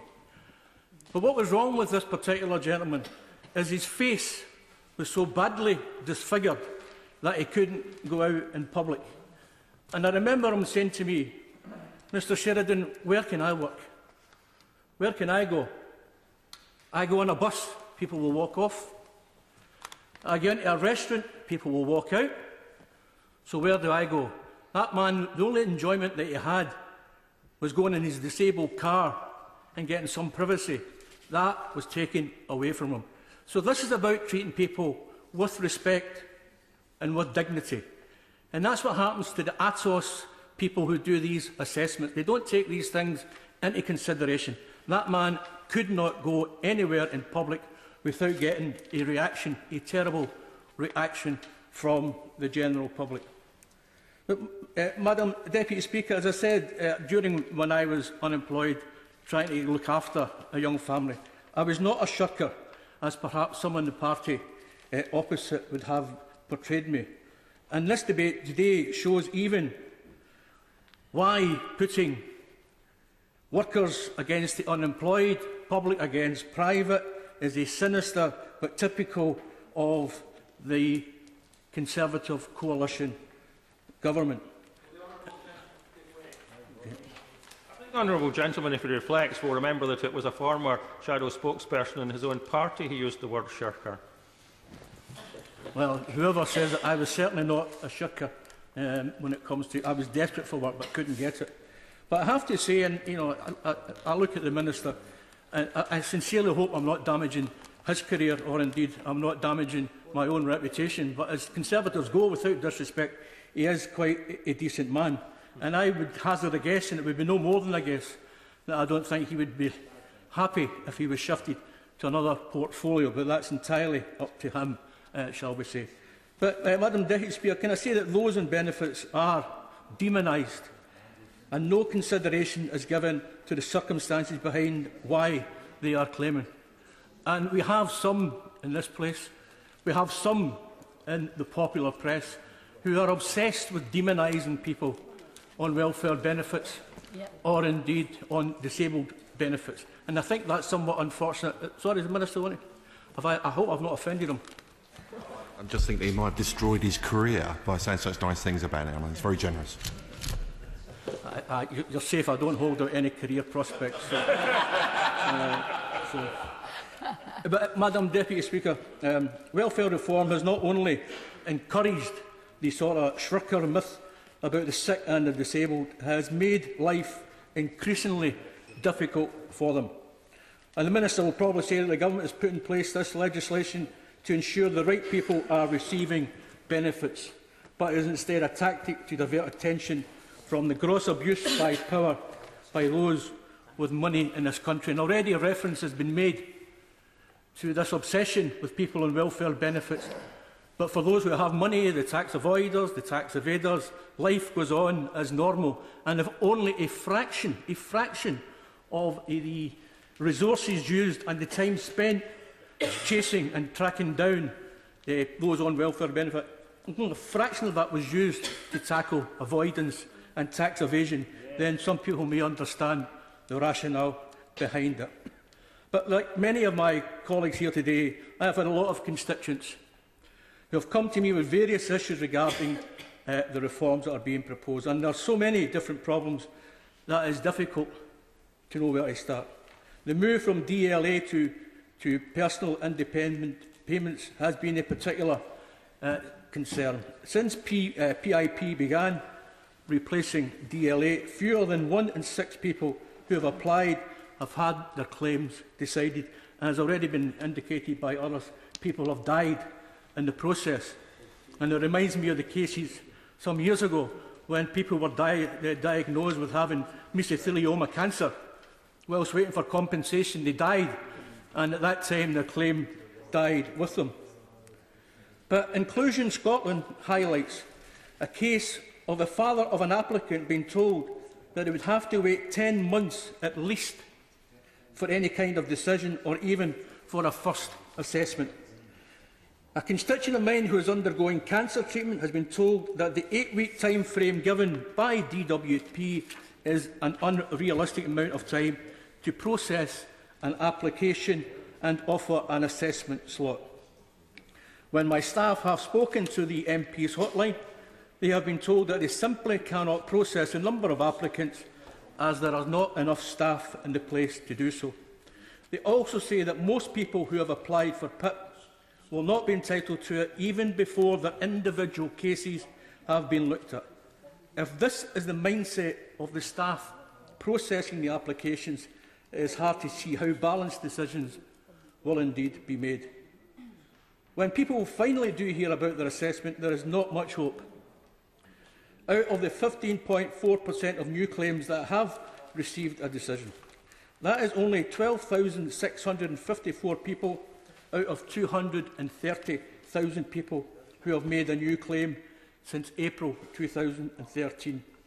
A constituent of mine got in touch as her father was diagnosed with lung cancer because this is a possibility his treatment will work, giving him a life expectancy of up to 5 years. He is not being classed as terminally ill. He is not well enough to attend a medical assessment, but will have to wait longer for a home visit. It appears letters from his GP, cancer doctor and cancer hospital are not enough to prove the seriousness of his illness. And, Madam Deputy Speaker, like many inside this House and outside this House, I had the pleasure of hearing my honourable friend from Bolsover explain clearly where this government's priorities lie. Even under Mrs Thatcher, we didn't treat people like this. And I wonder why, even given these austere times, I wonder why we are now treating people like this in this country. Dr Ailey Whiteford. Madam Deputy Speaker, and can I begin by congratulating the Honourable Member for Hayes and Harlington on securing the debate and pay a special tribute to the campaigners who are with us today, in particular John McDonnell and Susan Archibald, who have travelled from Scotland and have done so much over a long period of time for disabled people's rights and well-being. The main thing we talked about this morning at the breakfast meeting was the Atos debacle, which is ongoing, and the consequences that the abject failure of the work capability assessment is having for the lives of sick and disabled people. They told me that in 2011 alone, over 10,000 people died within 6 weeks of being placed in the work-related activity group or found fit for work.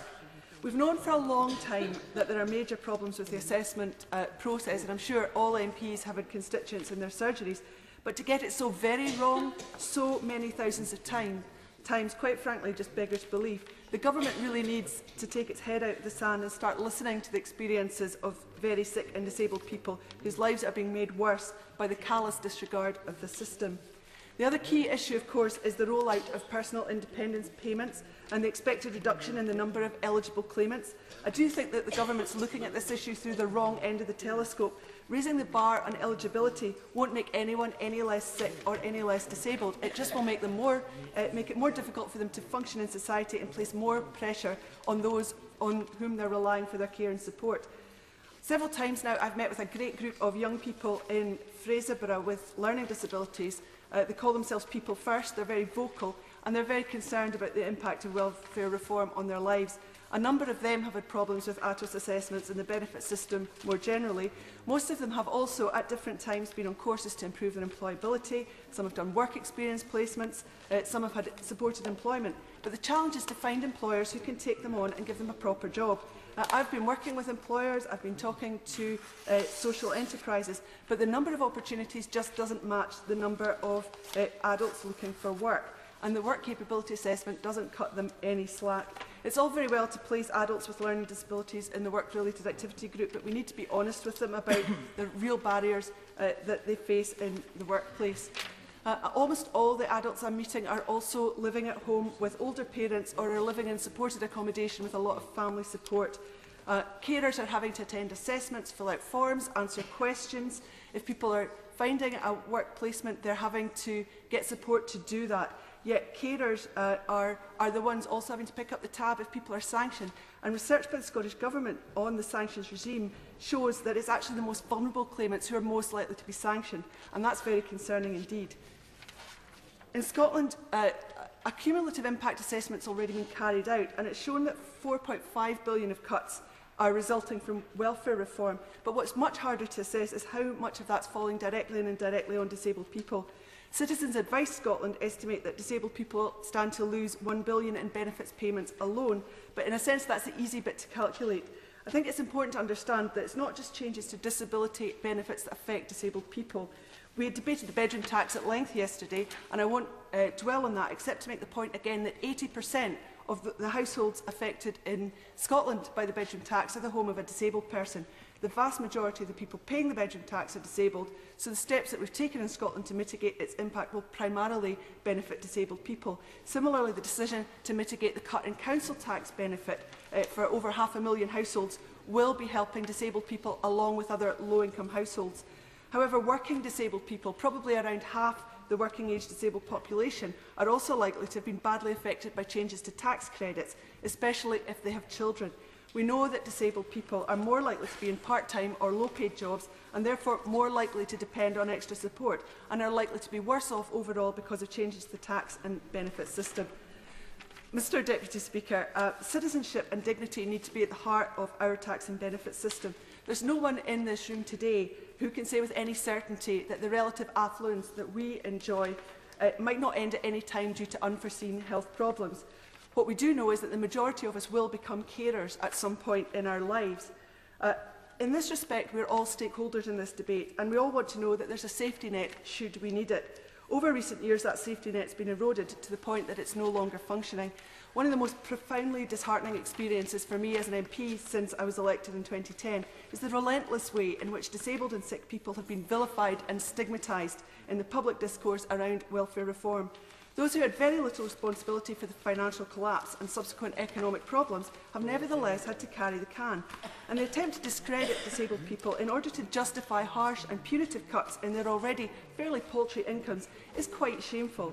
It appalls me that the most disadvantaged have been asked to pick up the tab disproportionately for the profligacy of others, and as we look to the future, we see further cuts of £12 billion at least promised in the years ahead. For disabled people in Scotland, the choice between two very different futures opening before them, one with decisions in welfare made in Scotland or one where further cuts are slashing their incomes even more, must seem very stark indeed. Mr Deputy Speaker, if this motion passes today, it will be the third time this year that the Government will have been defeated on a welfare-related motion. On two previous occasions, the Government's ignored Parliament in this respect. Maybe today it will be third time lucky. The cumulative impact assessment the motion calls for is just the first step, and I do urge the Government to listen. Thank you very much, Mr Deputy Speaker, and it's a pleasure to follow the Honourable Member for Banff and Buchan, who always makes very informed contributions on this issue. This is the third time we've debated issues to do with benefits this week, and in all those debates the position of people with disabilities, I think, should be one of the major considerations. We debated the change from RPI to CPI on the uprating of benefits earlier in the week, and that has a big impact on many people with disabilities and effectively means that for many people they will be getting less than they would have if we'd kept to the old system of uprating. Yesterday, as has been said, we discussed the bedroom tax, which again is a policy from this government that disproportionately impacts on people with disabilities. And today, as a result of the campaigning work of many disabled people themselves and many disabled organisations, including Disabled People Against Cuts, the WoWPetition and many other organisations, we are debating a motion that has come about as a result of the work of people who are campaigning on these issues, who are at the sharp end and have disabilities themselves. And I think it's a huge step forward that we're able to get debates of this nature, because in the last Parliament, before the reforms that took place, which led to the introduction of the Backbench Business Committee, there wouldn't have been a way for people outside campaigning on issues that they know about to get their words discussed before this place, and therefore I strongly welcome the fact that we're having this debate. I was elected in 2005, and since the general election in 2010 I've seen a massive increase in the number of people with disabilities and who are sick contacting my office. And the reasons that they've been contacting my office are to do with the government's various welfare changes. What I would like to do is to focus just on two constituents who have been in touch with me, but I think they illustrate the kind of routine problems that people are facing. My constituent, John Scott, was diagnosed with cancer in the summer of 2013 and sent his application in for personal independence payments soon after. I raised this case in Parliament previously on the 13th of January when he was waiting for his initial medical assessment, and at that point he'd had no payment, never mind a decision in his case. Since then he's been in for an operation and had his bladder removed due to the extent of his cancer, and cancerous cells were found in the muscle tissue in his prostate. He's still recovering, but to date has not received a medical assessment to see whether he qualifies for personal independence payment or not. He therefore has not had payments since July last year, although he obviously has been struggling with household bills and accruing arrears and has had to carry on without any assistance.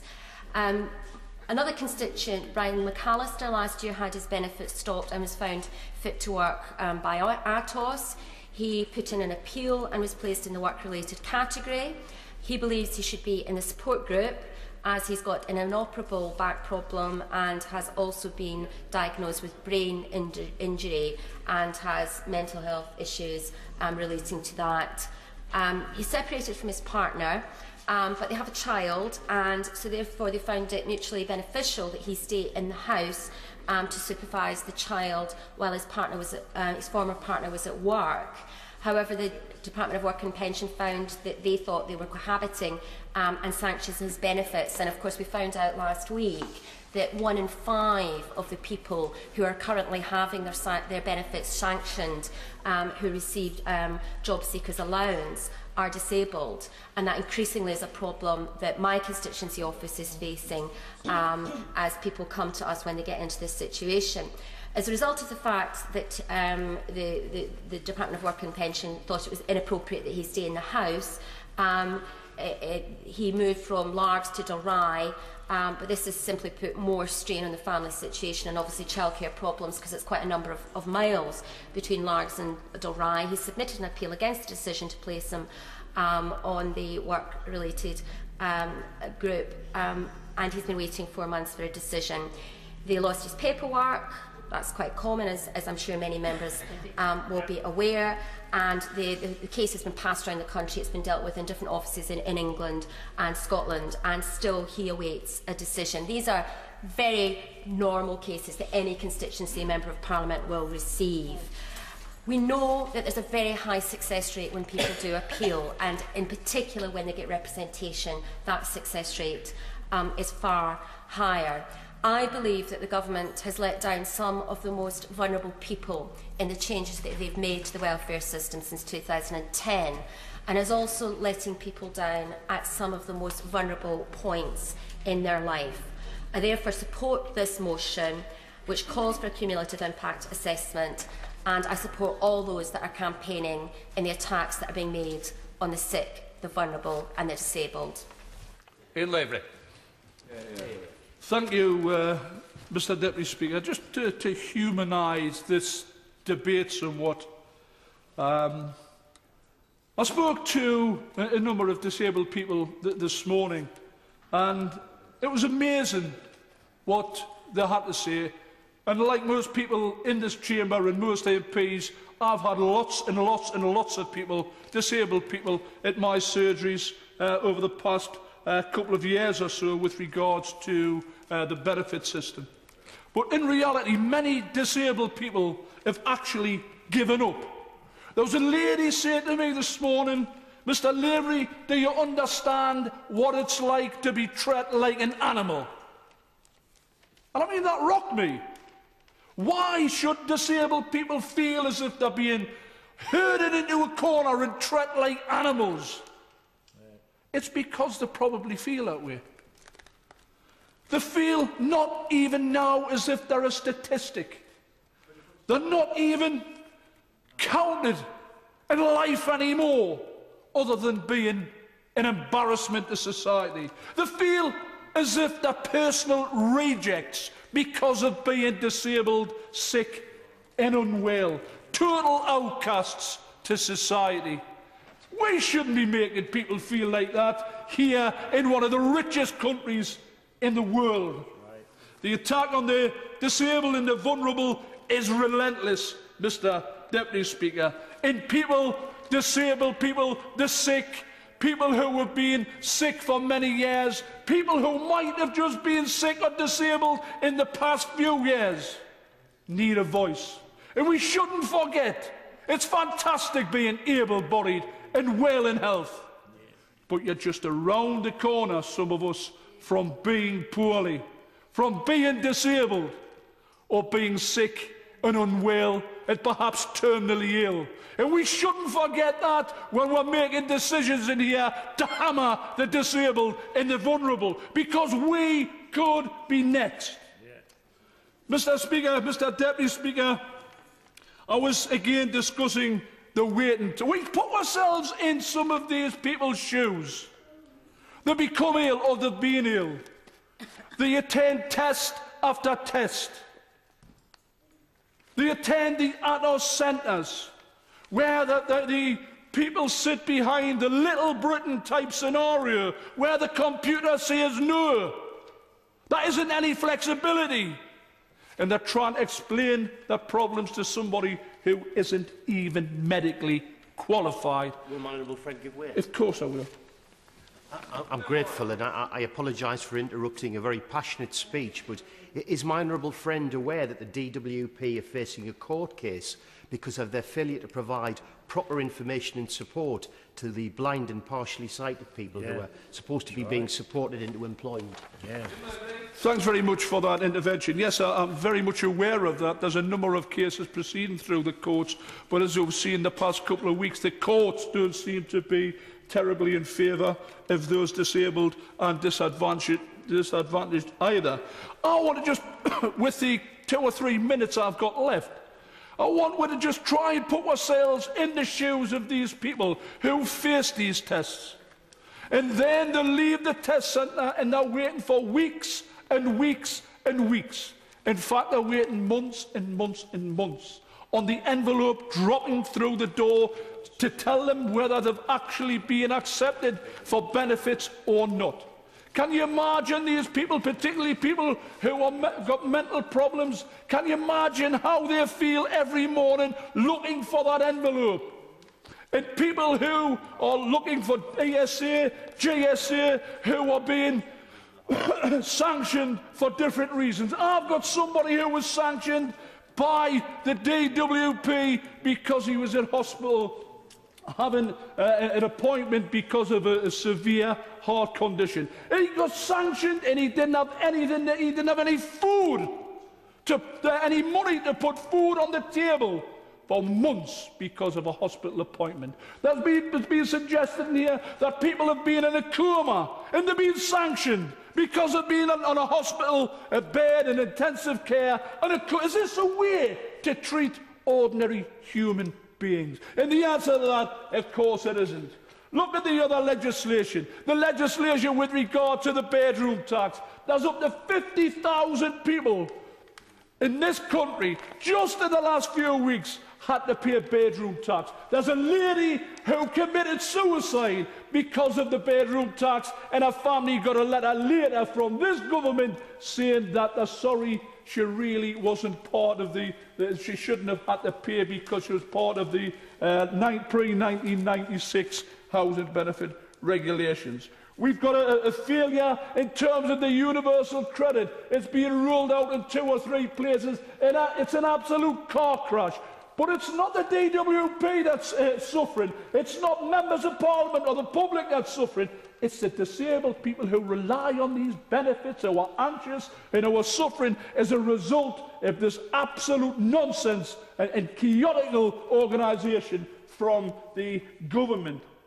I mentioned before about ESA applications, whether or not you're in one or the other grouping, and waiting to get an appeal. How many people have appealed? 40%, I believe, have been successful in appeals, and they're waiting for appeals. It was mentioned by one of the gentlemen across on the other side about the length of time. People's conditions change before they even can get an appeal heard. I mean, it's utter nonsense. And the way in which we are treating these people, Mr. Deputy Speaker, is an absolute disgrace. I think that there's lots of facts and figures which have been spoken of today.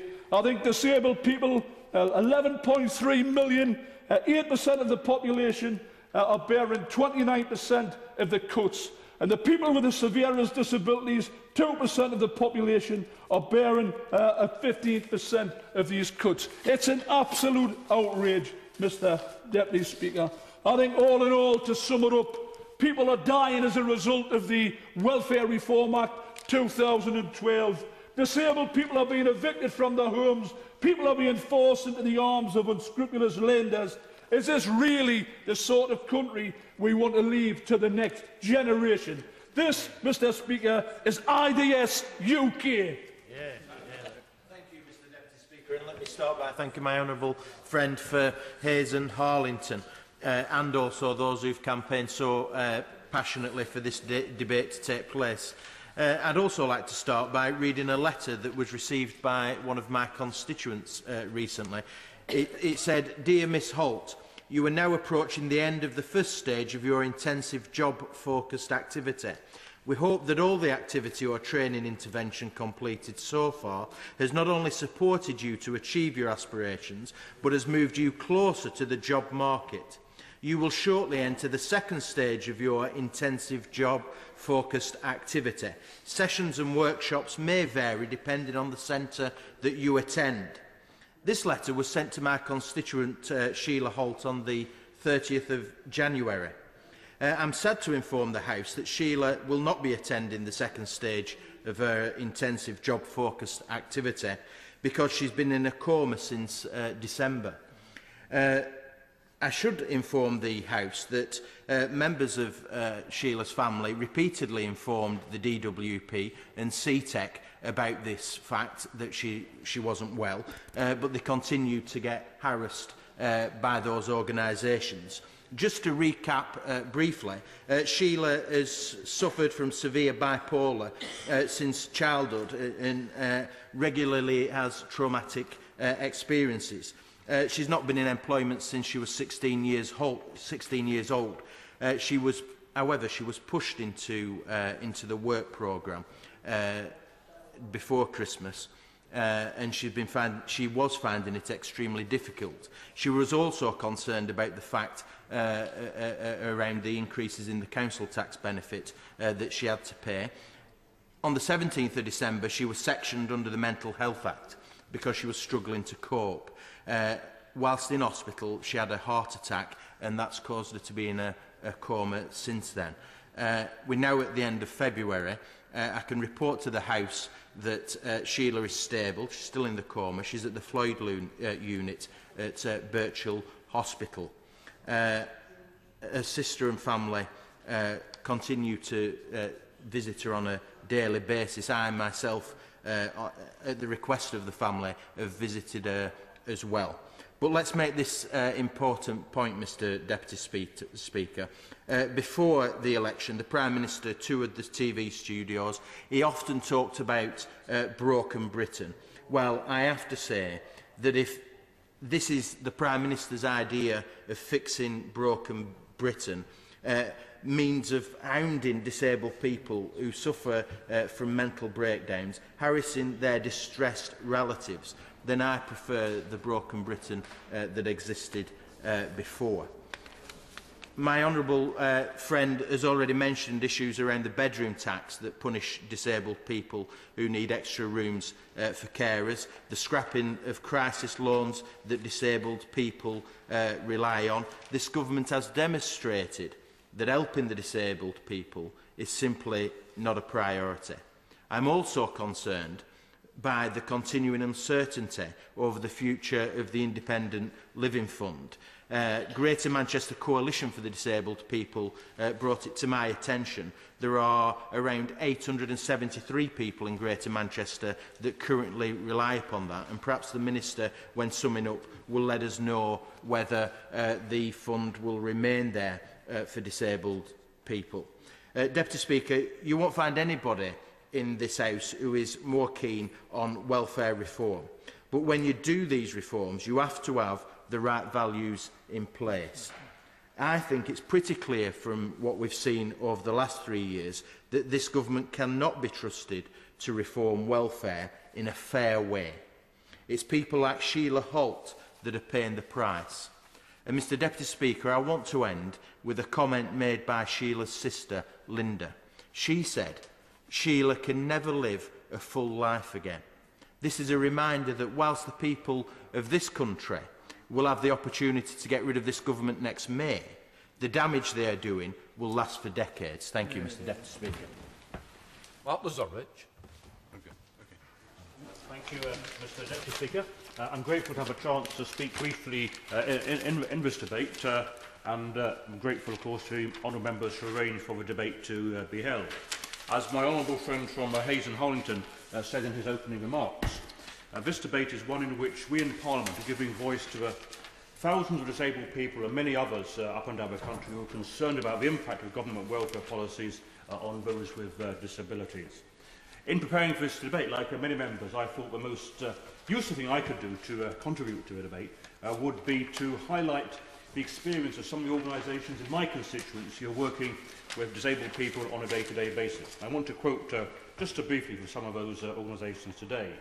RNIB Scotland, whose Edinburgh office is in my constituency, their welfare rights officer tells me that, I quote, the main issues that we are seeing in the RNIB service are long delays in the applications of personal independence payment.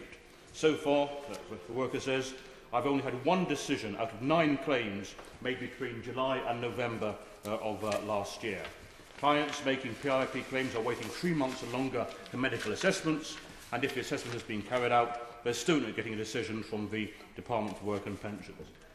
Honourable members, I'm sure, will be aware that there was a report published today from the National Audit Office, the spending watchdog, and that highlights that this is, of course, not a unique experience, as one would no doubt understand. Thousands of disabled people are facing distress and financial difficulties. That's the words of the NAO, because claims for a new person dependence payment are taking too long to process.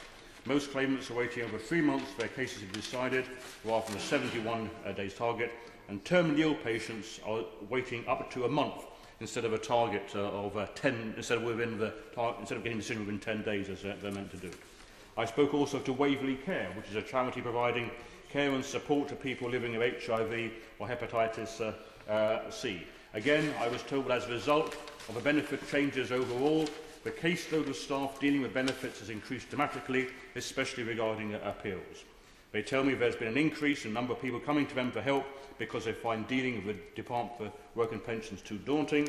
The demand for food parcels and help from hardship funds that they distribute has also gone up sharply, and typically they find that people are struggling to pay for food, toiletries and fuel.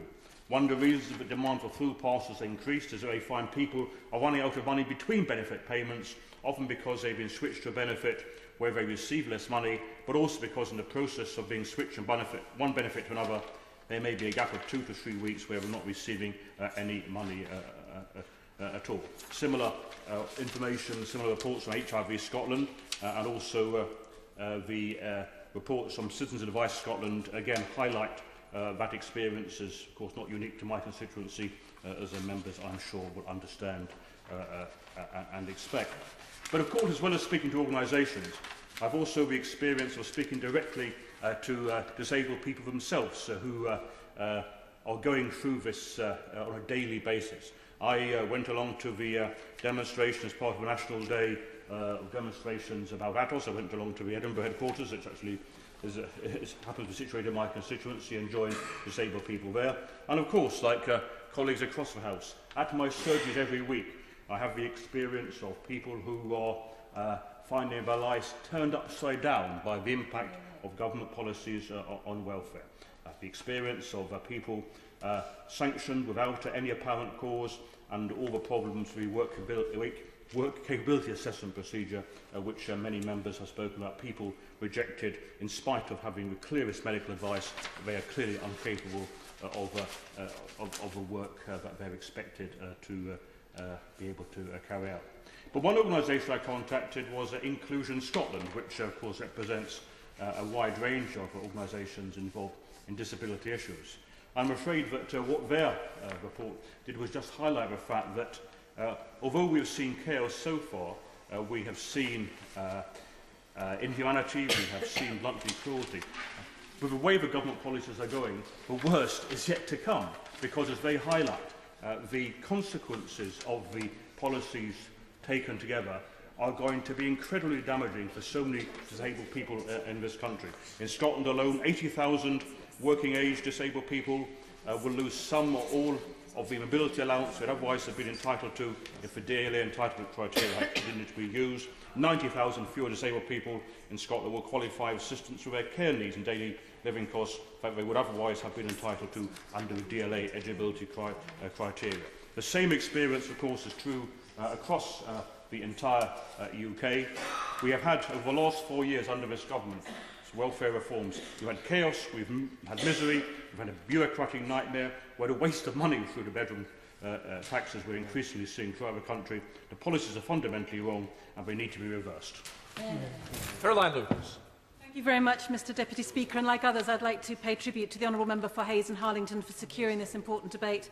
and a huge tribute as well to all of the petition proposers and supporters and all of the people who've come here to watch this debate either in person or indeed who are watching on Twitter. And I think they are noticing that the numbers on the government benches has now gone up to 3. It was 2 until a few moments ago. And sadly, I think, Mr. Deputy Speaker, that reflects something of the priority that they give to it. I want to pay tribute as well to Francesca Martinez in particular, who has done so much to bring the petition to us that we're going to be talking about this afternoon. I want to focus in particular on the work capability assessment introduced under the last administration in 2008, which has so very clearly failed people in need. The BMA's GP committee voted unanimously in 2012 that after 4 years the policy has been a failure. And it was clear at the time it was introduced that it was part of an attempt to appear hard on benefits, to clamp down. This was the same time that things were being made harder for lone parents, when more and more conditions were being piled on. And all part, really, of the same deserving versus the undeserving poor rhetoric that we still hear, sadly, today.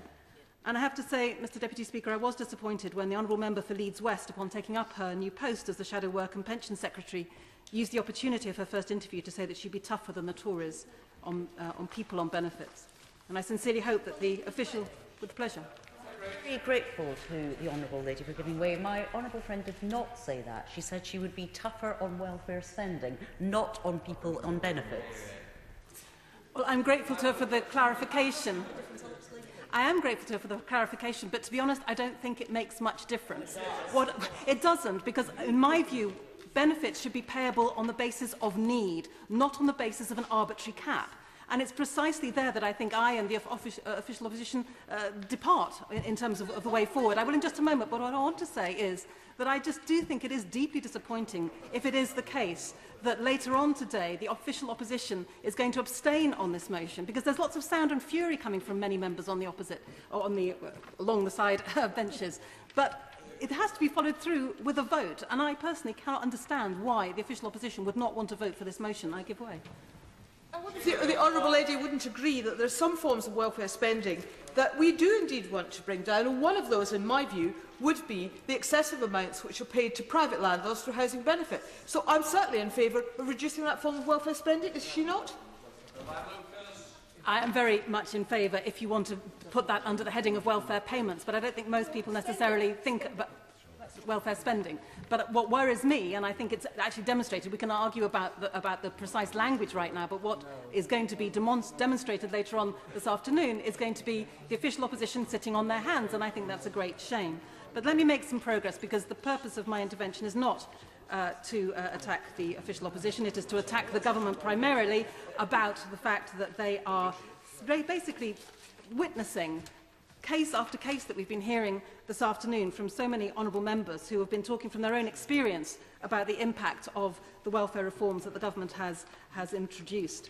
And I want to talk about what those figures mean for Brighton and Hove, and I want to tell the House about local advice agencies in Brighton and Hove who have come together to put together an incredibly powerful report on the experiences that they have working with ill people and people with disabilities. I'm talking about the local CAB, the Advice Brighton and Hove, Age UK, and the Federation for Disabled People, among others. And to try and illustrate what the reality is behind the figures, let me talk about 2 local case studies from Macmillan, which were included in this report. And they mentioned somebody they call Mr. C, a 56-year-old single man, who, following cancer on the spine, lost his mobility and became confined to a wheelchair. Mr. C was forced to stop work due to ill health and constant pain. Macmillan contacted PIP to start an application process last September, and to my knowledge, this is still not resolved.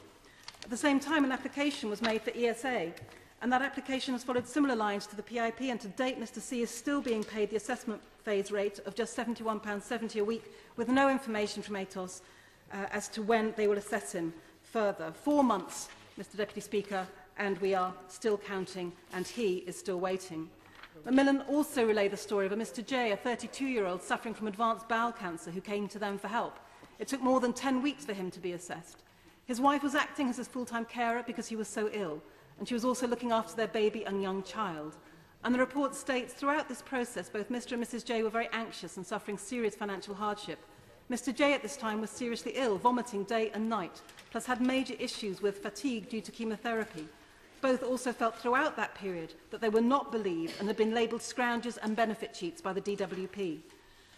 So the work that Advice Brighton and Hove has done make it clear that people applying for PIP who are some of the most vulnerable are being left without adequate finances, and this is having a massive impact on their physical and emotional well-being.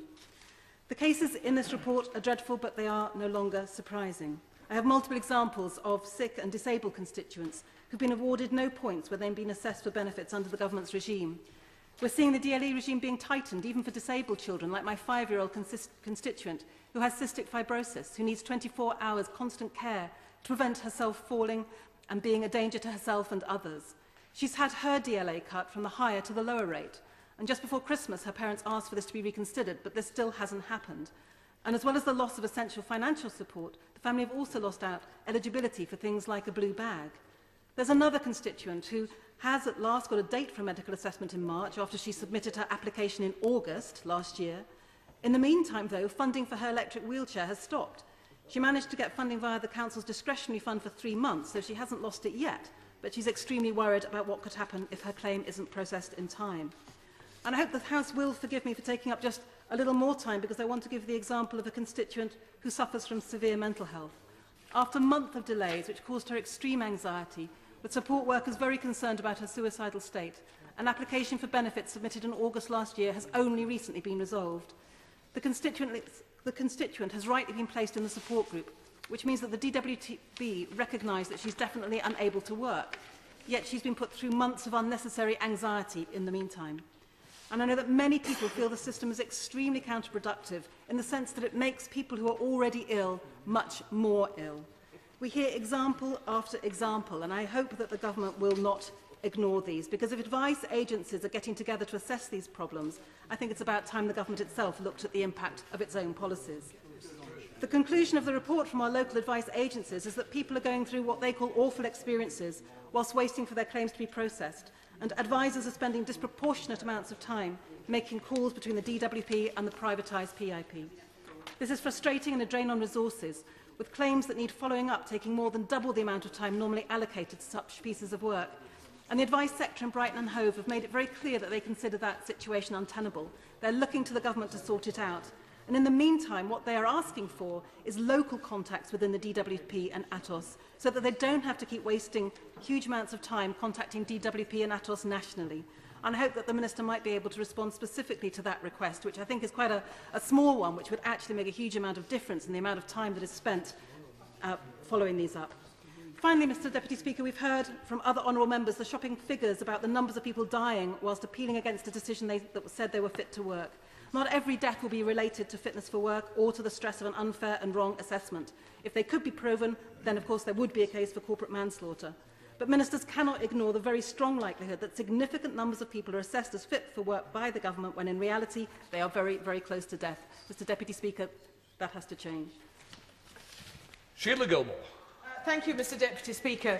Like others in this House, I've both supported the call for a cumulative impact assessment and voted for it in this House.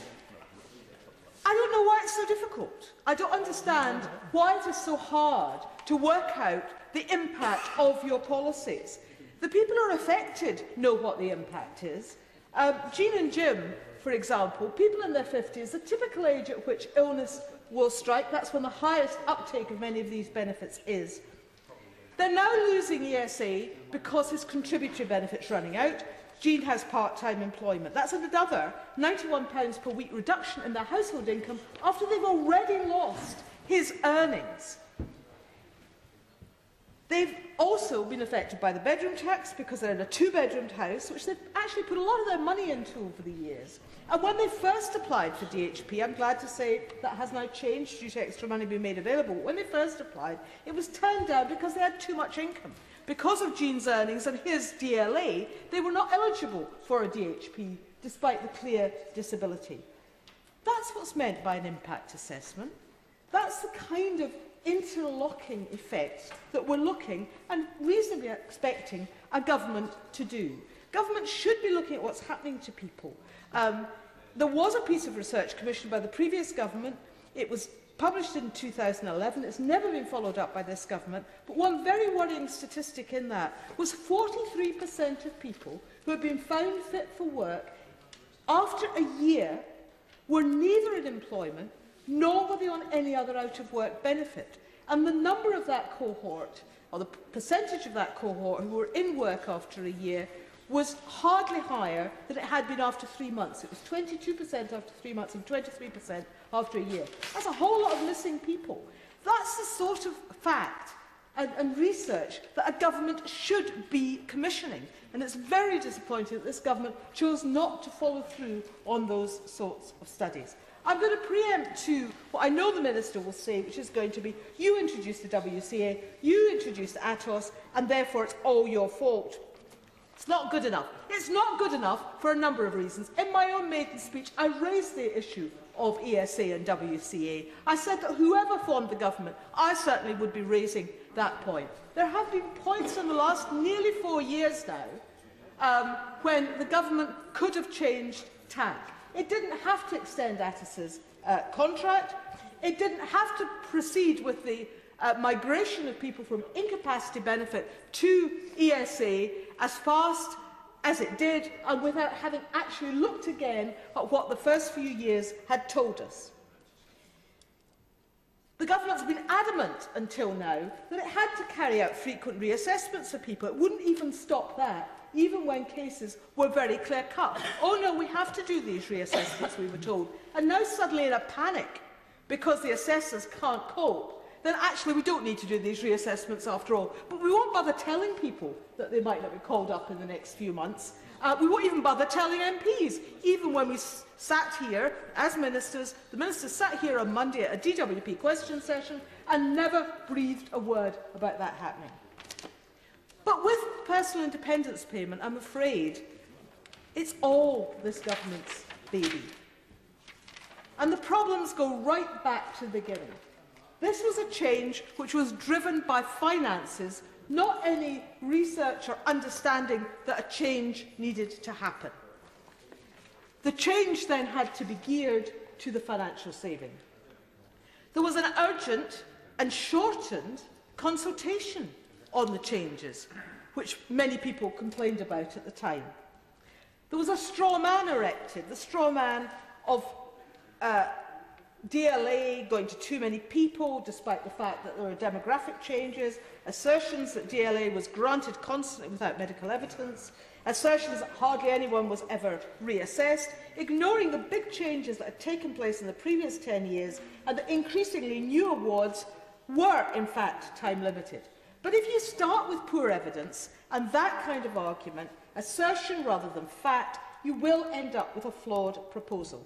So we come to 2013, the start of personal independence payment, and the delays in assessments which have been growing exponentially. And it's not just Atos, because Capita are having exactly the same problems. The flaw is in the system that has been set up. Now, we've had a number of things said by various people in government and elsewhere as to why this is happening. We're told that in December the Minister said to the Select Committee that every single assessment for PIP was being audited internally. Now, that suggests either a lack of training or a lack of confidence in your own staff. Each individual assessment, we're now told, is taking twice as long as expected. We're being told that far more face-to-face assessments are having to take place, but might that be because the actual forms are not very good and the information is not coming in? These are all things which a proper pilot would have been able to test. Instead of that, many thousands, not just a few hundred, many thousands of new applicants are being treated like guinea pigs for a system that the government didn't scope out properly, didn't test properly, and didn't look to see whether the people it was asking to do the assessments had the capacity to deliver them. Graham and Morris.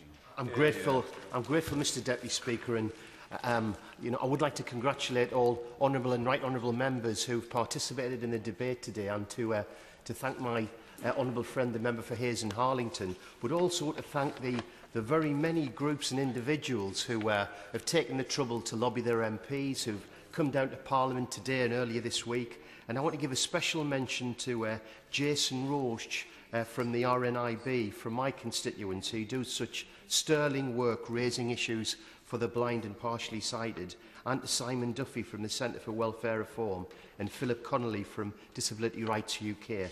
You've all done a terrific job, and I think it should be acknowledged the efforts of disability activists and supporters in this campaign, and to collect such a huge number of signatures to secure the debate.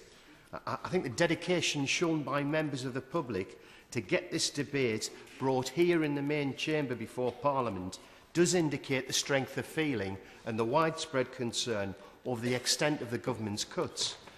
We are short of time, but in terms of housing, the bedroom tax, in terms of income cuts, the changes brought about by policy, changing RPI to CPI, the social care cuts that were highlighted by my honourable friend and the member for Leicester West, general cuts in public services that directly impact on people with disabilities. People with disabilities tend to use libraries and such public services. They rely on them more heavily. It's ironic today, in my constituency, an organisation called EdPIP, the East Durham Positive Inclusion Partnership, which was a charity and it was set up some years ago to support some of the most disadvantaged families, is actually closing today. And it's another indicator of the pressure that disabled people, their families and carers are under. And I do think it's a trust issue, Mr Deputy Speaker.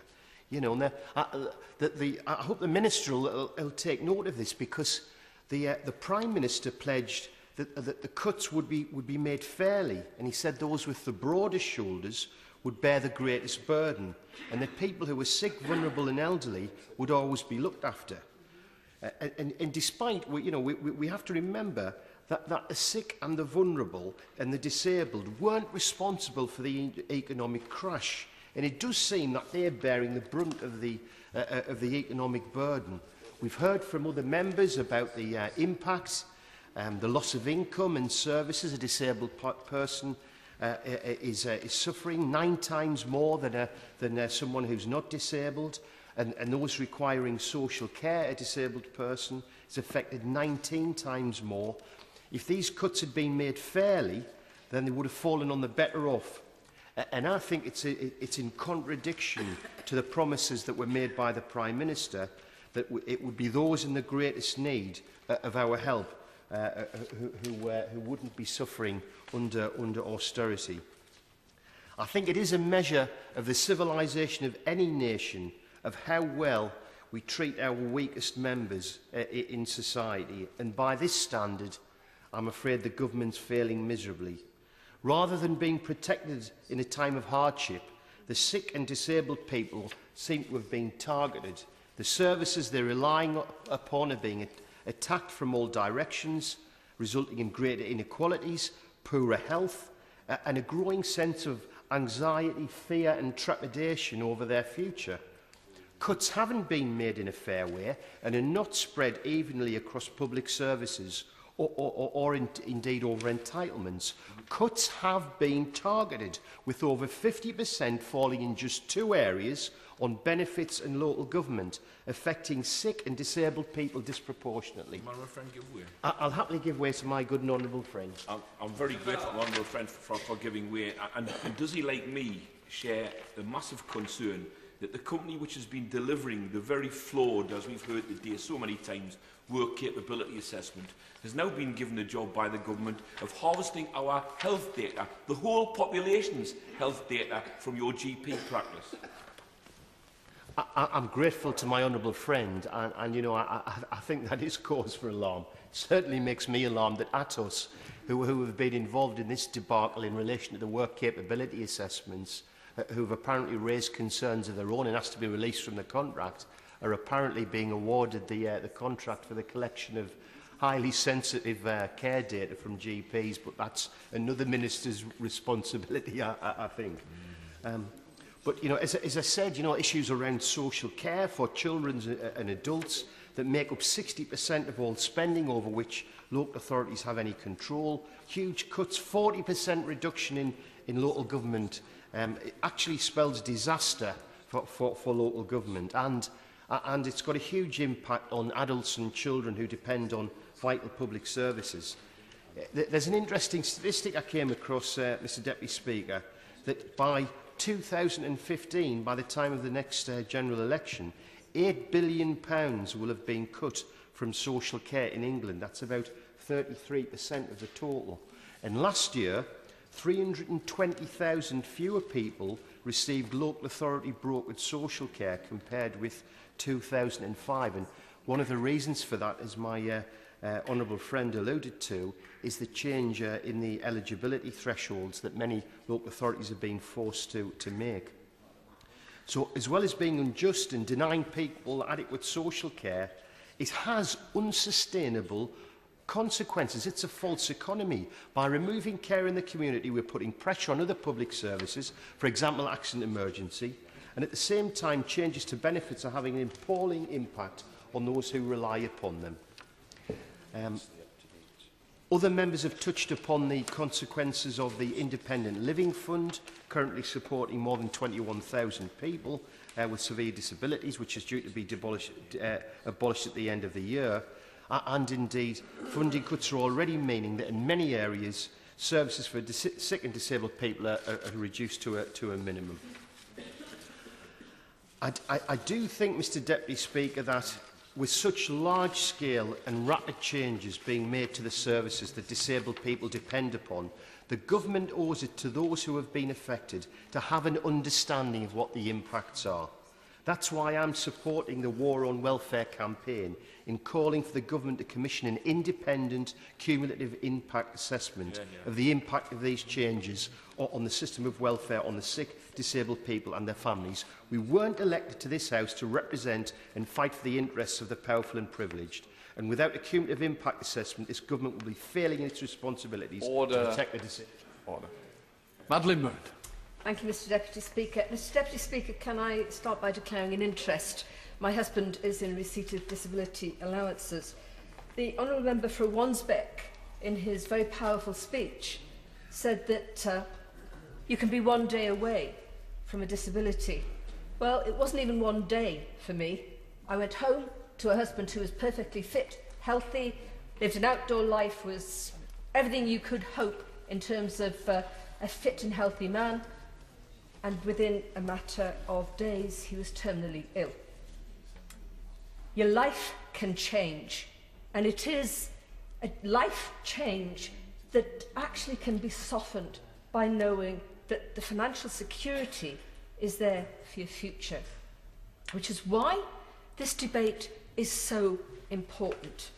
And I have to say, I was disappointed when the Honourable Member from Aberconwy, who is no longer being in his place for most of this debate, commented that I was the only member from Welsh Labour who was in the chamber. If he'd stayed in his place, he'd have seen how many members of Welsh Labour are actually in the House working, but not able to take part in this debate, because we are in a time-limited debate. It was commented that it's a one-line whip. It's a backbench business debate. They are always one-line whips. And I just want people who are watching this debate to understand that it's not a lack of interest. It is not a lack of understanding that means that people aren't here today. It's a lack of time.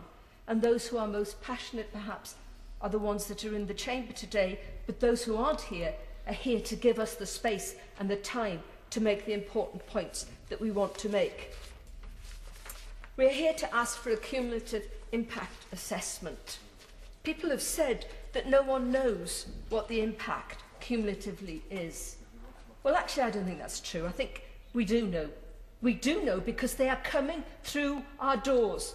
They are ringing into our offices every day saying what the horrendous impact is on their lives. And I think the government doesn't want to do this because they could not face the reality, the horror of what they have done, and it gives them grounds to continue to be in denial.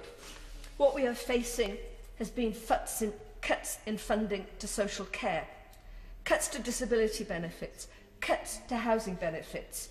What has been created has been a climate of fear, a climate of social outcasts, a climate where the understanding of the sick and disabled has gone. They are seen to be the undeservingly ill. We need to focus on the human stories, where 2% of the population has been faced with 15% of the cuts brought in by this government. A government that gave tax cuts to the rich and poverty and fear to the sick and the disabled. I want to just address briefly the work capability assessment. One of my constituents was told that she could work because she could make a shopping list. A lady who was unable to leave her house because she constantly needed to be able to go to the toilet was told she could work from home making jewellery.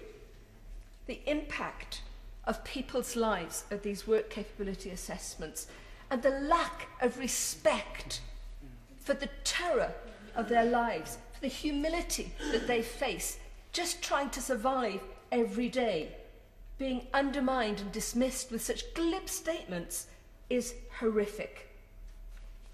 I want to look briefly at the personal independence assessments. And a lady who came into my surgery on Friday, she has MS. Because of her age, she's not going to face an assessment until 2017. But she wakes up every day, she tells me, with a black cloud of terror over her life because she fears that she will lose the money that allows her to live with some form of dignity. How can we justify that in this place? How can we allow people to live with such terror? And finally, the bedroom tax. I just want to talk about one lady, Mrs. Evans. In 2009, her son, was injured horrifically in a road traffic accident. She was forced to move from the property that she'd lived in from the 1970s into a specially disabled adapted property in 1996. She was moved to the disabled property. That meant that she was no longer eligible to not be caught by the bedroom tax for those who'd been in the same property since 1996. She has a 2-bedroomed property, and she needs to have one of those bedrooms, because the son lives downstairs, for her daughter, who allows her to get relief at night. Because she cares for her son and not her husband, she is not eligible for relief from the bedroom tax. Mr. Deputy Speaker, we are living in a cruel and callous world where we cannot support people's lives when they have been destroyed by sickness and disability. This has to change. Jeremy Corbyn. Very much, Mr. Deputy Speaker, and I apologise to the member for Hayes and Harlington and the House for not being here at the start of the debate. I was doing an advice bureau in my constituency where all the problems that we've been discussing today come very, very really and realistically to light. And I want to compliment my friend for getting the debate and those that put the petition together, and draw attention to what my friend the member for Bridge End just said and the member for Wansbeck just said. Disability can happen to any of us at any time. We can be a moment away from a major accident. We can be a day or two away from a diagnosis of a terminal illness. And the whole idea that there shouldn't be an assessment of the effects of the cuts in welfare spending on those that are sick and disabled is something that I feel very strongly about. And I hope that the House agrees to the motion today, but I hope that the Government also accepts that if the House agrees to the motion today, then it is incumbent upon the Government to carry out the independent review and the assessment that has been called for by this petition. Because this is the reality of parliamentary life now, and it's a good reality that groups of concerned citizens can get together, get sufficient numbers of signatures on a petition, and the House is forced to address an issue. That is a good thing. Addressing the issue in a debate is only part of it. It's what you do afterwards and what follow-up there is made towards it. And so I hope that the Minister will understand the feelings that many, many people have on this particular issue. Now, like many, I have dealt with a large number of casework issues on welfare payments, social security and on disability. And I also recall that when the government introduced its emergency budget in June 2010, many were confused by the size of the cuts being put forward, by the devastation in local government, in education, in so many other areas, and didn't fully realise the impact of the changes in the welfare benefit system on those with disabilities, or the unfair way in which it has fallen. In other words, 15% of the cuts falling on 2% of the population. And those of us that have been through the misery of following up return to work interviews, where constituents come in who are manifestly incapable of undertaking a normal job or work. And with the closure of Remploy factories, and including in my own area, then there is no opportunity for them to undertake that sort of work, and they're put through the stress of these interviews. They're then rejected for benefits. They then go through a period of incredible stress. Some of them sadly take their lives during that period of stress, and usually win on appeal. Why is it that we're putting people who are already in a vulnerable situation through this dreadful and appalling stress that they go through? The second issue I'd like to draw attention to, and others have drawn attention to it as well, is that of mental health conditions and the lack of proper assessment of them. The House has debated mental health every year now, and it's an annual occurrence, and that is a good thing. Attitudes in society are changing towards mental health. That is a good thing. So there is significant changes going on in that area. Why is that not affected the Department of Work and Pensions and its attitude towards these return to work interviews? I am coming across people who go through mental illness episodes. Some days they're okay, some days they're not. Some days they're having a terrible time, some days life is more stable for them. Put on top of that the stress of being told that you may be forced to go into work when you're clearly not able to hold down a job. That is when terrible things happen, and the numbers of suicides that have happened as a result of this are a shame on this country and a shame on the system that we have introduced on welfare benefits as a whole. And the last general point I want to make is this, that those that campaigned for and got the principles of universal benefits and a welfare state throughout the whole of the 20th century, culminating in the very strong principles behind the 1948 Social Security Act, envisaged a society where we'd protect people from destitution and have particular concern with those with disabilities or work-related illnesses or sickness which prevented them from working. Sadly now, we have a system in which many are denied benefits to which they ought to be entitled, living in destitution as a result of it, and some of them simply cannot cope with it, and suicide results as suicide is the result of that. Compound that with the cuts that have taken place in NHS waiting times for NHS hospitals, or cuts in the sense of the ability of people to get an appointment. Also, the enormous cuts that have taken place in local government, in particularly social services budgets, and the support mechanisms that are there. We need to develop a society that protects all and doesn't punish people who are suffering from disabilities or long-term sicknesses, and the government, it's incumbent upon them to ensure that this report actually takes place so we can see the real impact of what we've done to our society in the past 3 years. Thank you very much indeed, Madam Deputy Speaker, and it's very welcome to be having this important debate today, and I thank my honourable friend, the member for Hayes and Harlington, and the Backbench Business Committee for arranging it. But like others, I particularly pay tribute to the 104,000 people who have signed the War on Welfare petition that forms the basis of the motion before us today, and who have been the driving force behind today's debate. The volume of signatures is testament to the strength of public feeling about these matters, and I've had the opportunity to meet war and welfare campaigners in my own constituency and here in Westminster, and I can testify to the anger and fear that many feel about the impact of the government's policies on disabled people. And non-disabled people, as much as disabled people, share these concerns, which is not surprising when we remember that only 1 in 5 disabled people is born with their disability, as my honourable friend, the member for Bridgend, so powerfully reminded us.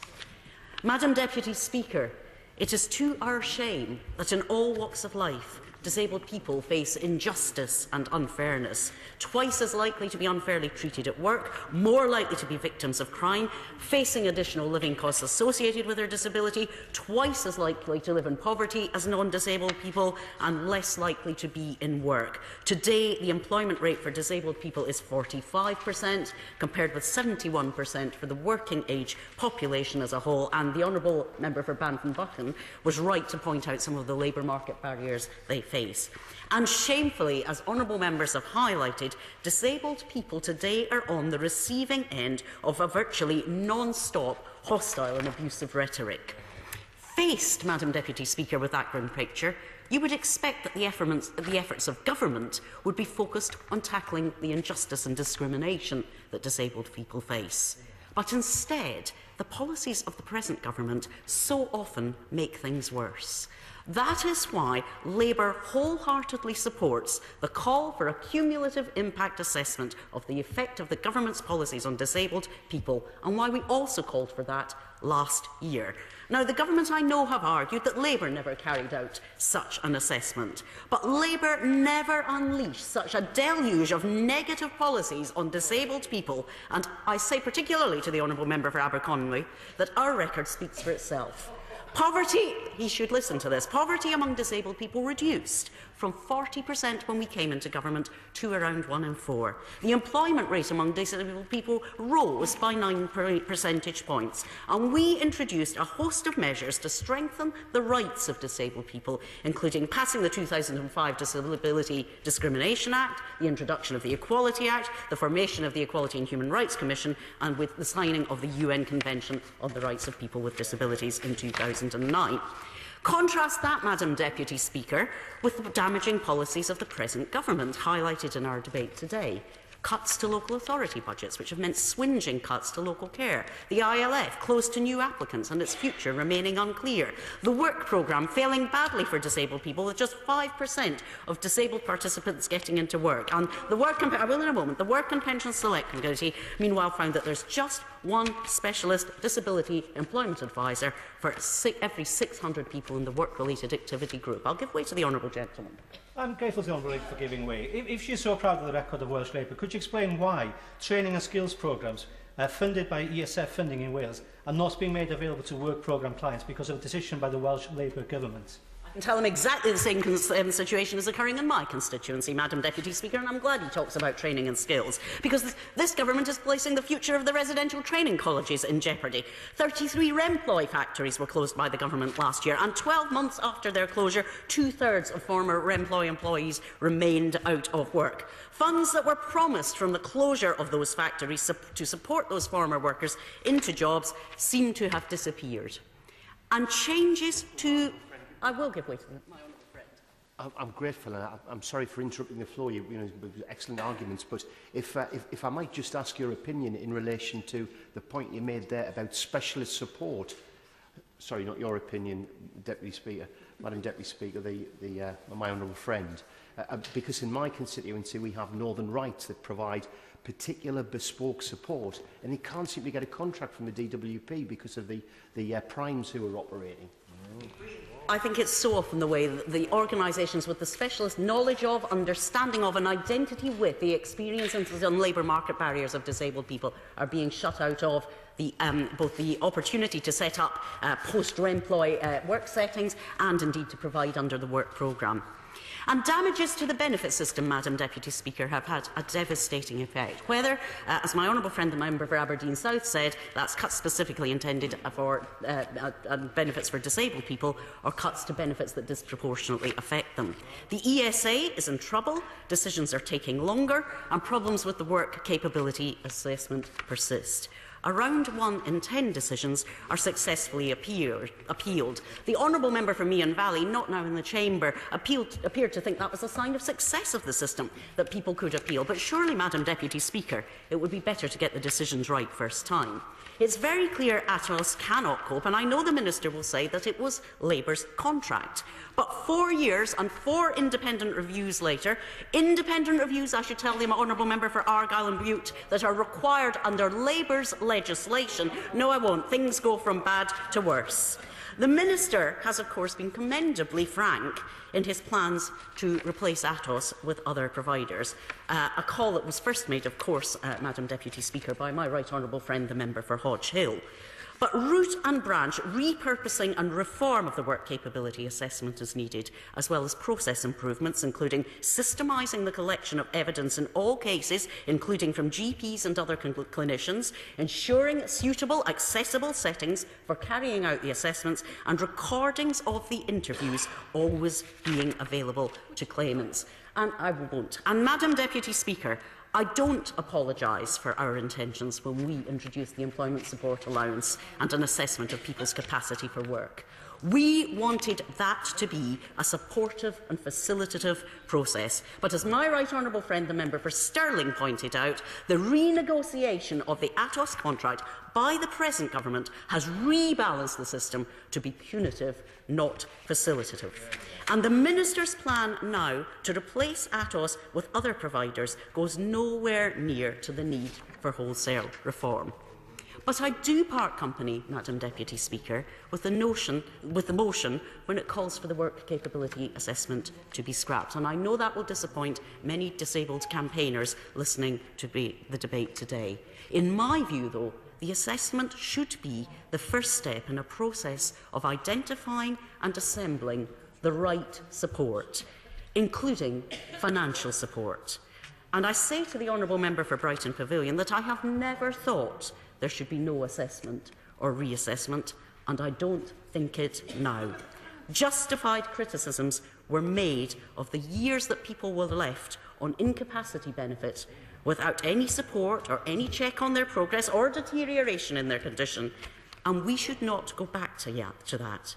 Yet just this week, as my honourable friend, the member for Edinburgh East, who has had to leave the debate to attend a bill committee, Madam Deputy Speaker, pointed out, we learnt that ministers are going to leave people on ESA in exactly that position for the next 2 years, without reassessment, and apparently deliberately plan to keep both claimants and MPs in the dark about it. I really hope the Minister will be able to clarify exactly the background to that extraordinary decision today. I will give way to the Honourable Lake. I'm grateful to her for giving way, and I think people with disabilities will be disappointed to hear what she says, because the current work capability assessment has become so tainted by being linked to a government that is very clearly trying to reduce the amount of money that it gives out, that if Labour in a new government wanted to redesign something that would still obviously need to assess if people are eligible or not, then call it something else. But by sticking to a work capability assessment and by then not being able to support this motion, I think she's doing people with disabilities a disservice. I'm very grateful to what I have to say I thought was a largely very helpful contribution. But I do think that there is an important point about the legitimacy of an assessment process, a legitimacy that disabled people will themselves recognise confers that entitlement upon them to the benefits that they receive. And it is so important that we do nothing to undermine that perception of entitlement that the public has. And meanwhile, Madam Deputy Speaker, as we can see from today's National Audit Office report, the rollout of PIP is also in trouble. Terminally ill patients and disabled people have to wait weeks, if not months, for a decision, leaving them stranded financially and anxious and uncertain about their claim. Why on earth ministers awarded a PIP contract to Atos, given their failure to manage the work capability assessment contract properly, is completely beyond my comprehension. What on earth were they thinking of? And the replacement of the DLA with PIP comes with a 20% budget cut, leaving disabled people and their carers facing the loss of vital financial support. Some will lose their mobility vehicles. Some will fall out of work as a result. The Disability Benefits Consortium has suggested that if 50,000 people leave work as a result of losing the mobility payment, it could cost the Exchequer £464 million in lost taxes and national insurance and additional benefits. And it's not just cuts to benefits specifically for disabled people. Other benefit cuts affect them disproportionately too. the bedroom tax, the cuts to the introduction of the benefit cap, which will also significantly impact on carers, many of whom, of course, cannot take paid work to escape the benefits cap, the localisation of council tax support, the removal of funding for local assistance schemes, and, as my honourable friend, the member for North Ayrshire, pointed out, the decision to uprate benefits by CPI impacts particularly harshly on disabled people who face substantial additional living costs. So, Madam Deputy Speaker, in times of austerity, as my honourable friend, the member for Gateshead, has said, it is disabled people who are bearing a disproportionate burden, when the government's responsibility should be to work hand in hand with them to protect and strengthen their independence, their dignity, their choices, and their right to live free from stigma, hardship and fear. And as a first step to doing that, it's high time that ministers undertook a proper cumulative impact assessment of their effect of their policies, took action and faced up to their devastating effects. Minister Mike Penning. Very much, Madam Deputy Speaker, and can I say that I apologise, I did have to pop out for a second. Nature called, but I came straight back, and I thought I'd call most of the context of the Honourable Lady's speech. So I think it's been it's an age thing. Yes, you're absolutely right. There's the voice of experience coming from the other benches. Can I welcome the debate and congratulate the honourable gentleman from Hayes and Harlington for securing the debate with the Backbench Business Committee. This is the sort of debate that should take place. I also agree that should be a non-whipped debate. I think that is right and proper. We may not all agree on what has been discussed here today, but it is, in my opinion, something that the whips frankly should stay out of, and we should have proper debates. And I'd probably get shot when I leave the chamber for saying such a thing. And there are things within the very long motion that I have a great deal of sympathy with, and there are parts of it, as honourable members on both sides of the House are going to realise, that I don't agree with. But perhaps we could try and work on what I do agree on and what we can do together to actually make the benefits regime better for the people we are trying to represent and the lobby that is here today. 24 members, including myself, have now taken part in the debate, and it's a shame it was restricted on time, but I understand fully from the Chair why that was the case. And actually I think we could have spoke for a great deal longer, and we'd have probably had much longer contributions. And I think also that many honourable members from both sides of the House have raised specific constituency cases. My officials are in the box. They would have taken notes of those cases. I will write to the honourable members directly after this debate today and see how we can progress that on. And in certain cases, and particularly the case for the honourable member for Rochdale, I will take a personal interest in that particular case. It refers to, I apologise unreservedly to the family as the minister responsible, and it falls back on me, and it's about time politicians did stand up and apologise when things have gone wrong. It clearly has gone wrong, and the family have every right to be aggrieved, and I hope she makes a full recovery as much as we can, and I say that. The call for the accumulative, something I'm not going to say to the Shadow Minister, previous administrations didn't do it, but they didn't. But there was a reason why, and it's very, very complicated. And the Institute for Fiscal Studies has also said that it could not be done properly and be accurate enough to do so. So I hope the honourable members and others will understand why we do that. Treasury do independent views on different parts of government policy, but they don't do that. And I respect the work, in particular, Madam Deputy Speaker, that has been done in other reports, but they are not accumulative in the way that I'm sure we would like. I'd love to give way. Minister, for giving away. We are aware that outside agencies have attempted to do cumulative impact assessments. Scope and Demos, for instance, was one of the organisations, or two organisations, who worked together on an impact assessment. Surely with the resources of government, we can actually do a better job than those organisations and actually make a good fist of it. Yeah. Madam Deputy Speaker, actually I was just going to refer to the work particularly by Dr Duffy, and what I'm going to ask my officials to do when we leave the chamber today is to contact Dr Duffy and his team and see how we can work closely together so we can give them perhaps better information to be as accurate as we possibly can. The Honourable Lady for Stirling said my heart was in the right place. I hope it is. And I find it a great honour to do this job, and I desperately want to make it right and proper. And actually, if we look at the spending since 2009 going forward in the projected into 2015, the budget in this particular area of government expenditure will continue to rise. And I think the figures that I was used earlier on, we have a slightly more cumulative figure, and it's around £50 billion a year, so just under £1 billion a week we spend in this budget. And the key for everybody in this House is how we spend that money correctly. I also believe in a work assessment, a capacity assessment. I don't agree with the motion, but I do agree with the Shadow Minister. And I think it was brought in for the right reasons.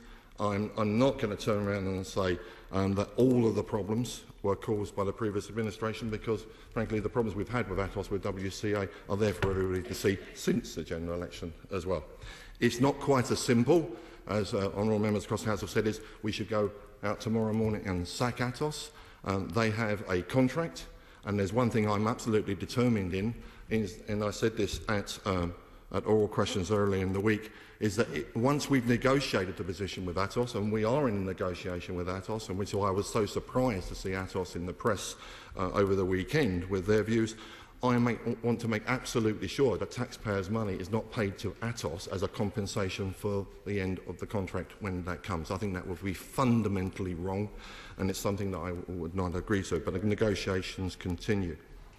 I do think that as we've discussed several different aspects of the benefits around the House today, that it is unacceptable, and fundamentally unacceptable, the time it takes for people to go to assessment. And that is not just an issue for the suppliers, Capita and Atos, if we're talking about PIP and WCA. That is an issue for my department as well. If I can make a little bit more progress, I promise I will give way to the honourable lady. With regards to PIP, and I know there was... if I could just make a little bit more progress, no, just on this particular one, I'll come back onto the WCA. There was comments today in the House, particularly to do with the report from the National Audit Office. That was a snapshot report back from the autumn of last year, and I will come back on the WCA in a moment. But on the specific issue that was raised in that report, which I talked about extensively at the Select Committee when I gave evidence to it, to do with terminal illness. I think it is absolutely crucial to see that I said at the Select Committee, I didn't hide anything away, that the length of time was unacceptable when I sat before the committee. We are down now to around 10 days. That is still too long. It is less than it was under the previous scheme.